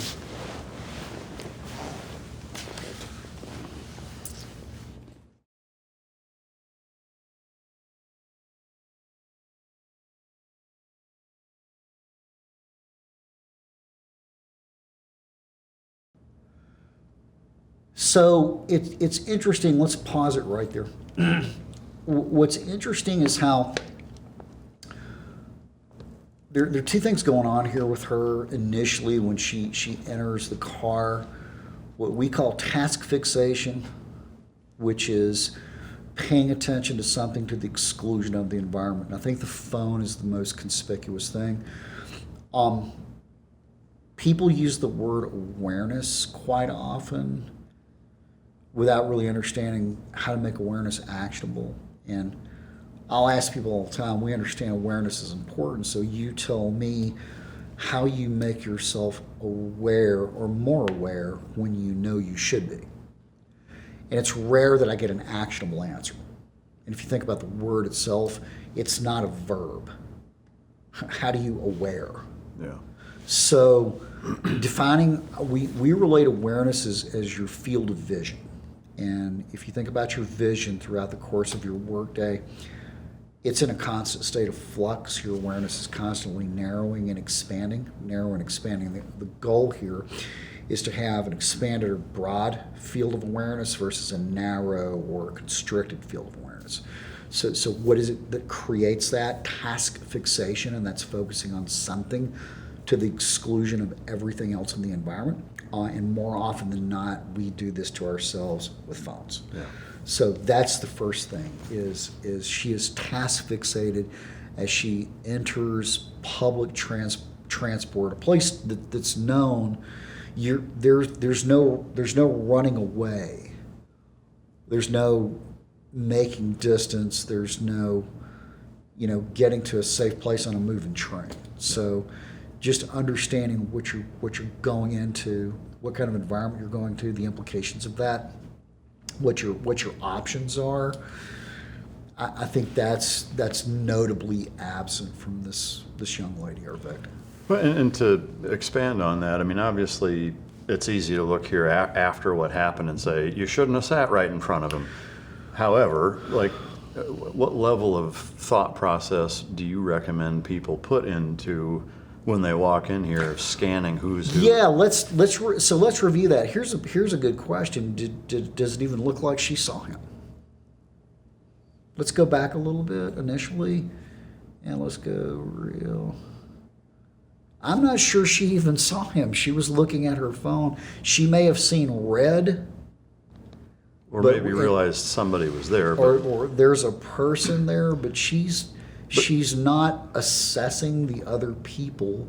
Yeah, so I guess that's the primary question is, in that environment, would you make the recommendation that if you can sit all the way in the back with nobody behind you, do that? Absolutely. Yeah. Or wherever. I think that goes back also to understanding, the implications of wingspan and the problem with that. And as what we'd like to have is as much distance as possible from any potential problem emerging. And what that looks like is variable, right? If I had my druthers, I would prefer to not sit with anyone close to me. I even do that. I don't like sitting or being close to strangers. I do all the time because you don't have a choice. Last night when I picked up the rental car, I've picked up a rental car from Dallas before, and it's not easy. It's a long hop from the airport on the actual shuttle. Yeah. I mean, it's a long hop, and it was packed. It's probably a 10-minute trip. Yeah. It's a hop away from the airport proper, and that was. I got in at 11 last night. That was packed. Wow. I mean, so you're like that. There's no place to go. So yeah. Well, and so in this particular environment, to your point, like the variables are just that, and they're going to change constantly. If you're in an environment where it's where it's so packed, you don't have the option to pick where you sit or not be by people or not have your back to a bunch of people. So to me, in that scenario, it's even more important that your phone is in your pocket and that you are looking around and paying attention to as much as you can. To me, in this scenario, at least from my perspective, is that even in here, and I would recommend this to anybody, is if you find yourself where that's the only open seat, if you have the ability to put your back to the window. That's exactly what I was going to say. Yeah, why not do that, right? Why not? Yeah. Why not? That's exactly, I'm like, okay, if I have to sit right there, I'd rather. Like hip escape almost in the same way. That's exactly what I would rather do. Yeah. I would rather do it. And then there's the choice, should you sit with your back to the window or should you sit with your back to the aisle? Because if you sit with your back to the aisle, he's actually in your field of vision. Yeah. Plus you have egress out into the aisle where, if your back's to the wall and he comes over, you're kind of pinned. But you also, because you have something against the wall, you have more ways to amplify your power. Yeah. And push off. 6 1/2 doesn't the other. Yeah. Still, either of those are way better than this. 100%. Yeah. And the evaluation of that choice right there. Yeah. A lot of times, making a choice like that to do something that is out of pattern to a guy like him is enough to deselect you out. Yeah. You know, they're creatures of pattern recognition just like we are. So if you move away or hold yourself in a way that doesn't look like everybody else that he's ever assaulted, all of a sudden you've put something in, that doesn't look like this doesn't look like every other person I've successfully assaulted. Yeah. Just making yourself stand out like that. Yeah. Good to keep going? Yeah. Yeah, the position.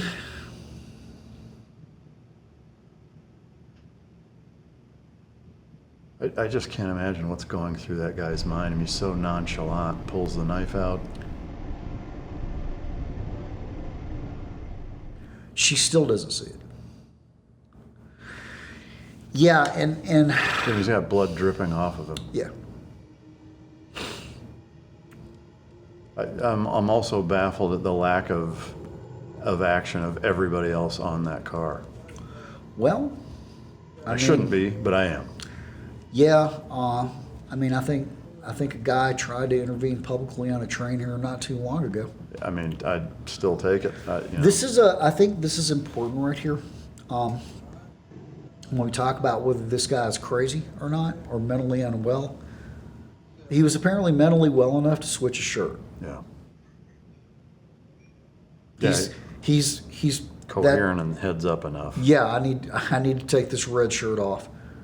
Yeah. You know, and switch my clothes. I mean, I'm curious, how there's that amount of blood. Like, was he injured in doing it? Maybe he may have cut himself. Yeah. A lot of times, your hand can slip on a blade. Yeah, because there shouldn't be that much blood still Right. coming off of the knife, obviously. He may have been covered in blood. He may have nicked himself. Yeah, I mean, it looks like he's bleeding there.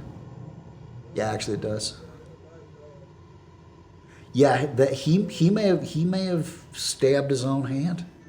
You know, Or it slid or down. or it slid down on the blade. He could have very well done that.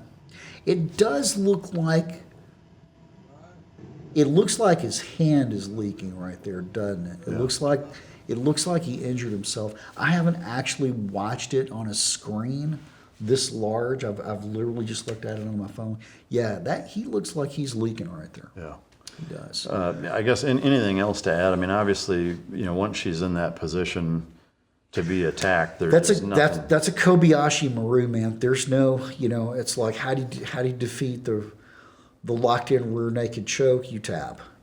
There's no answer for that. There's no in-fight answer for that. I think the positioning had everything to do with it. I think the awareness had everything to do with it, and it just and the proxemics. Yeah. There's nothing you can. And again, I'm sure she didn't even. I don't think she knew there was even a guy there until a blade entered her neck. Yeah, and even then, it seemed like she still was very unsure of even what happened. What happened? Like didn't even realize she'd been stabbed until. I mean, it was too late from when it started. I don't know that if you had an EMT on board with Yeah. But I mean, we don't know what got hit, right? The subclavian, the carotid. yeah. Who knows? On a broader level, I mean, do you feel like the public has become, speaking to the lack of action, I know there's the Daniel Penny thing of people saying, I'm not fucking grabbing the guy and going to jail for, whatever, and that is as big of a tragedy as this happening, that we've created a society that has frightened people to such inaction that they would do nothing about something like this, but we've created it. We have. Do you feel like that the public, in ways, because while statistically it's not like stuff like that happens all the time. I mean, it happens enough for it to be played on mainstream media often and enough to keep it fresh to the point with which people think it's maybe a bigger problem than it is. I'm not saying it's not a problem, but it seems like there's been a desensitization in the general public to stuff like this. I think that's absolutely accurate, and I think the old adage, if it bleeds, it leads. Yeah. that gets hearts and likes and views, and I think it absolutely desensitizes people to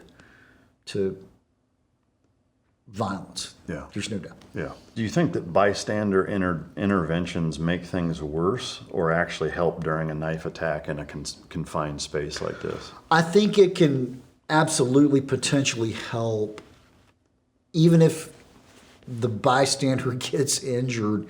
We've seen, there was a case, I believe it was the UK, it was either the UK or Germany, where it was a mass stabbing and some bystanders just dogpiled this guy.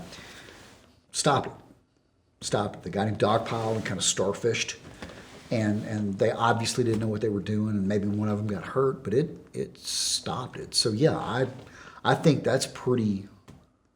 I think it's pretty evident that it can absolutely help. It'll probably help more often than hurt.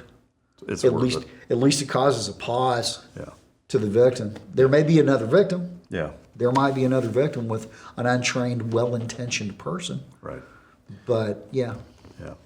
Yeah. For women and smaller framed riders or just persons, what are the highest leverage ECQC adaptations on public transportation? Bag placement, seating choices, posture, hand positioning, etc.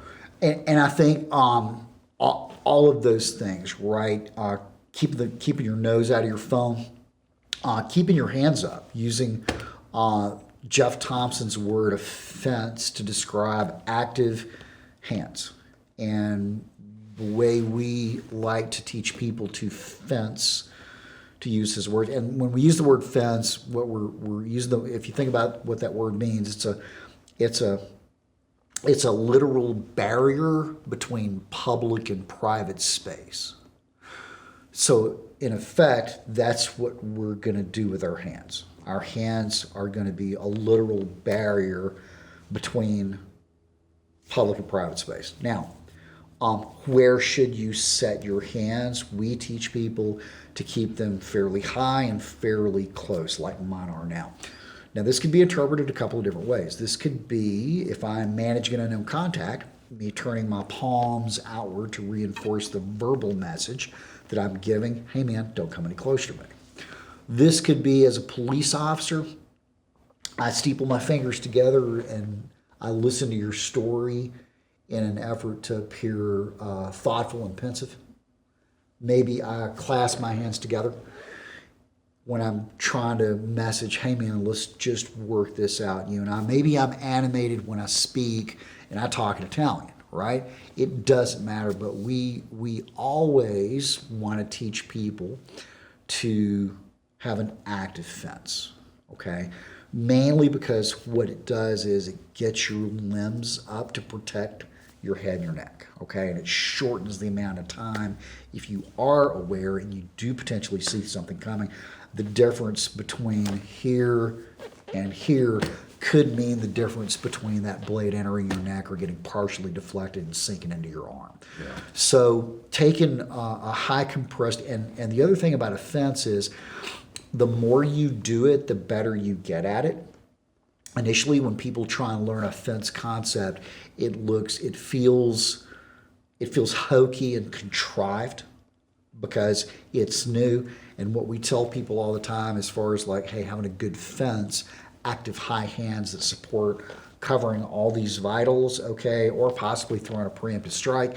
If you can do this at work around the water cooler and not get an HR complaint, you're probably doing it correctly. Yeah. You know? But at first, it's going to feel like you're trying to brush your teeth with the other. It does. Yeah. It does, right? Yeah. It does. And we'll tell cops. So, that's one reason with external carriers, you'll see police officers quite often, hook their fingers in right here. They're working some semblance of covert framing and protection. Yeah, yeah. The attacker in this case, DeCarlos Brown Jr., had a lengthy criminal record, including a recent severe mental health episode, but was not hospitalized or jailed during said episode. Do you think that this could have been prevented had there been more intervention on the mental health side? To me, it's kind of an obvious yes.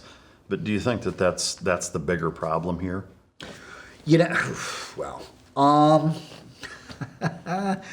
Is it a mental health problem? Is it a culture problem? Is it a criminality problem? Is it an enforcement problem? Is it all those things? I think it's all those things. I don't know where we put people like him these days, right? We don't have asylums anymore. So what is an intervention? What do we do with that guy? We don't put him in jail anymore. So I don't know, man. I'm not sure. I'm not sure right now because I'm not in service. I don't know what an in the field mental health intervention on somebody like him actually looks like. I don't think the people who are even in the position to know what that looks like know what that looks like. Yeah, and that's the big part of the problem. Yeah, I mean, I'd probably want to talk to a serving police officer that's in a place where they work these crisis response teams.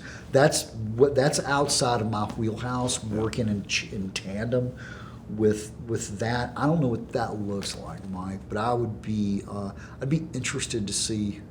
Okay, you've got somebody who's out there loony, screaming and swinging a knife. Everyone's head said, "Hey, first of all, what is that a crime or is that a mental health problem?" Right. Back in the day, we would have beanbagged that guy, right? Today, we're less likely to do that, right? From your perspective, I mean, having spent your younger years kind of in the thick of law enforcement and dealing with, we'll say, the collective mean average of society's lowest or lower, compared to where you're at now in your life, do you look at the scope of American society as, again, going back to that mean average, as crazier now than they were 30 years ago?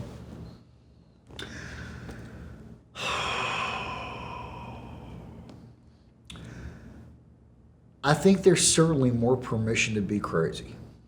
I don't know if we're crazier, but we're certainly more tolerant of crazy. Less right? consequence and less stopgaps to prevent it. Yeah. You know, I made an offhand remark one time about, and it was in jest, but I said, "Hey man, there was no problem with homelessness in 1992 in my beat because we all had the wood shampoo." And it was a joke, right? It was a joke, but I said that jokingly, to a number of police officers. It was more just my commentary on, hey, we didn't see that.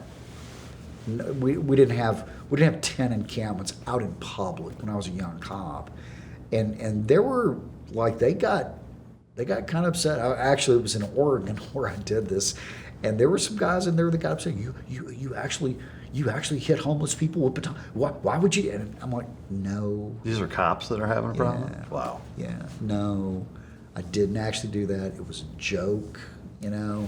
Obviously, I read the room with you. I thought I had a bunch of young cops, and I guess I got a bunch of young, current, different from me cops. So. Well, I mean, to me, I think that speaks more regionally. I think if you made that joke here in Texas, it would land better. Yeah, absolutely. Or where you grew up from. Absolutely. And policing is so regional. Yeah. It really is. I mean, mine and Brian's comportment really changes from Portland, Oregon, and the Oregon Department of Public Safety to Midland, Texas. Yeah. That's a very different. They're two different countries. It might as well be, man. It might as well be. Yeah.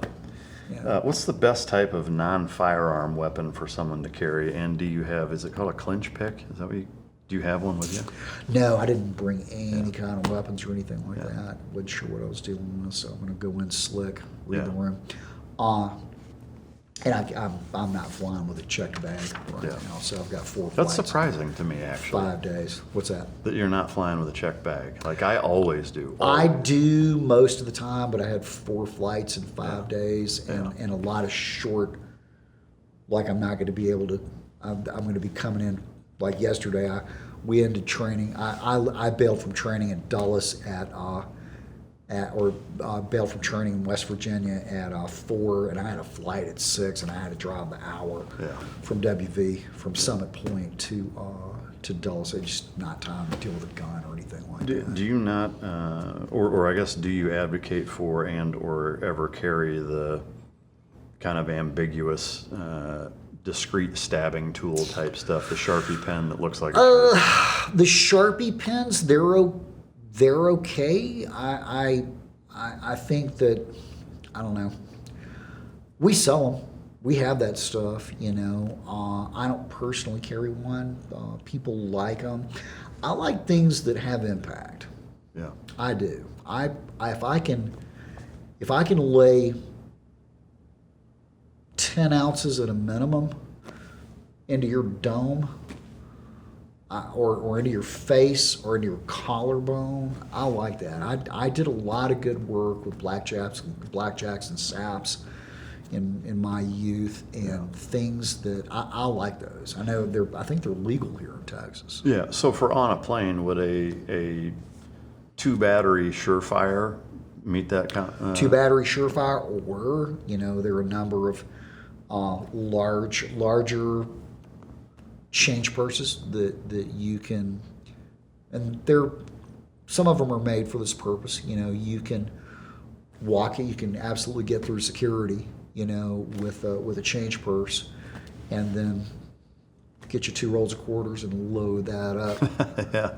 And 2 rolls of quarters, that's substantial. It's about 7.5 ounces. Yeah. Yeah. And if I can lay that in your jawline, especially a little girl who just swings wild with something heavy. Yeah. If she connects, catches you in the face, catches you in the collarbone, catches your nose, I like that. Yeah. Yeah. I do. Do you have a Patreon question from John McWilliams? He says, Craig, after 21 years in narcotics and SWAT, and now 2 decades of teaching entangled gunfighting and close quarters engagement to everyone from civilians to Tier 1 units, what is the one lesson you believe most people still fail to grasp about violence, and how has that shaped the way that you've built ShivWorks? That you're going to be able to access that weapon on your terms. That's the number one thing. Yeah, I think that's probably the number one thing. As far as specific to ShivWorks and specific to people envision themselves always in their worst case scenario on their best day versus their worst day. That's what I've seen. They don't really war game this and think about, hey, okay, I'm going to get hit after I have had abdominal surgery and I finally make my way out of the house and I don't carry my gun because I've got a huge incision right here and I'm weak and I've got painkillers, and I decide, hey, I'm just going to make a real quick grocery store run, and I barely put on some, I put on some sweatpants that are kind of comfortable on that incision, but not much, and I'm distracted with pain, and then it happens. Most people don't. I think most people don't imagine themselves that diminished. They always seem to imagine themselves at their best versus their worst. That's pretty. I would maybe even add on their best day in their most heads-up state. Yeah. Most prepared for it. And then I guess secondarily, how does that one kind of admission drive ShivWorks and your training methodology? Yeah, it drives how early we try and recognize that we have a problem, how accurately we try and assess the problem, and how measured we are in how we respond to the problem. Yeah. Those 3 things: see it early, see it accurately, and act appropriately. That's with a whole bunch of different ways of problem solving at your disposal. We genuinely want people to take the lesson of well-placed word is as potent as a well-placed shot. Yeah, I love it. Great stuff, Craig. I appreciate everything. Just a wealth of knowledge, and I love not just your experiences driving the real-world training and keeping it up to date, but just the practicality of it, and it's been a real honor to talk to you. Is there anything that I didn't ask you that I should have? No, this is good, man. We could do this probably for how long are we in? Yeah. Oh, 4 hours? Yeah, 4 hours. We could do this. We could probably just do this for another 4, man. Yeah, for sure. Easily with coffee, brown liquor, or something. Yeah. Especially getting in the weeds with hands-on jiu-jitsu and techniques and stuff, which I know is deeper than what most listeners are going to appreciate. But again, thank you. I've got a couple of things thank for you you. very much. You should be able to get on the plane with that. That's awesome, sir. Thank you, Mike. Appreciate it very I much. appreciate that. Yeah, likewise. Absolutely. Thank you. The box opens from the bottom of the front. Okay. So you're welcome to pop it open if you want to check it out. Okay. 'Cause it's From the bottom. bottom front. Yep. Bottom front. This is like a claymore, right? Ah, here we go. Bottom front towards the enemy. Is that what I should do? Okay, there we go. I don't know if you're a shit kicker wearing. Oh man, that's awesome! No, I'll absolutely wear that. yeah. See, now you're wanting to make me go do a dope deal on like a cowboy boy. I'd love to see that. Wouldn't be able to get it off quick, but you could fuck somebody up with one of those. I bet sure. you could, man. Yeah. You know what? That's a whole different line of impact weapons, man. Yeah, for sure. You could absolutely, weaponized belt buckles. See, you've got a new coursework new here. product line maybe. Thank you, man. Yeah, that's very kind and thoughtful. No, I appreciate it. Yeah, likewise. Thank Yes, you very sir. much. So, Absolutely. yeah, again, thank you for coming. I Sure. appreciate you taking the I time enjoyed out of your myself. busy schedule, and love your story. Appreciate it. To the listener, I hope you guys enjoyed it. If you didn't, you can choke yourself. And until next time, this is Mike Drop.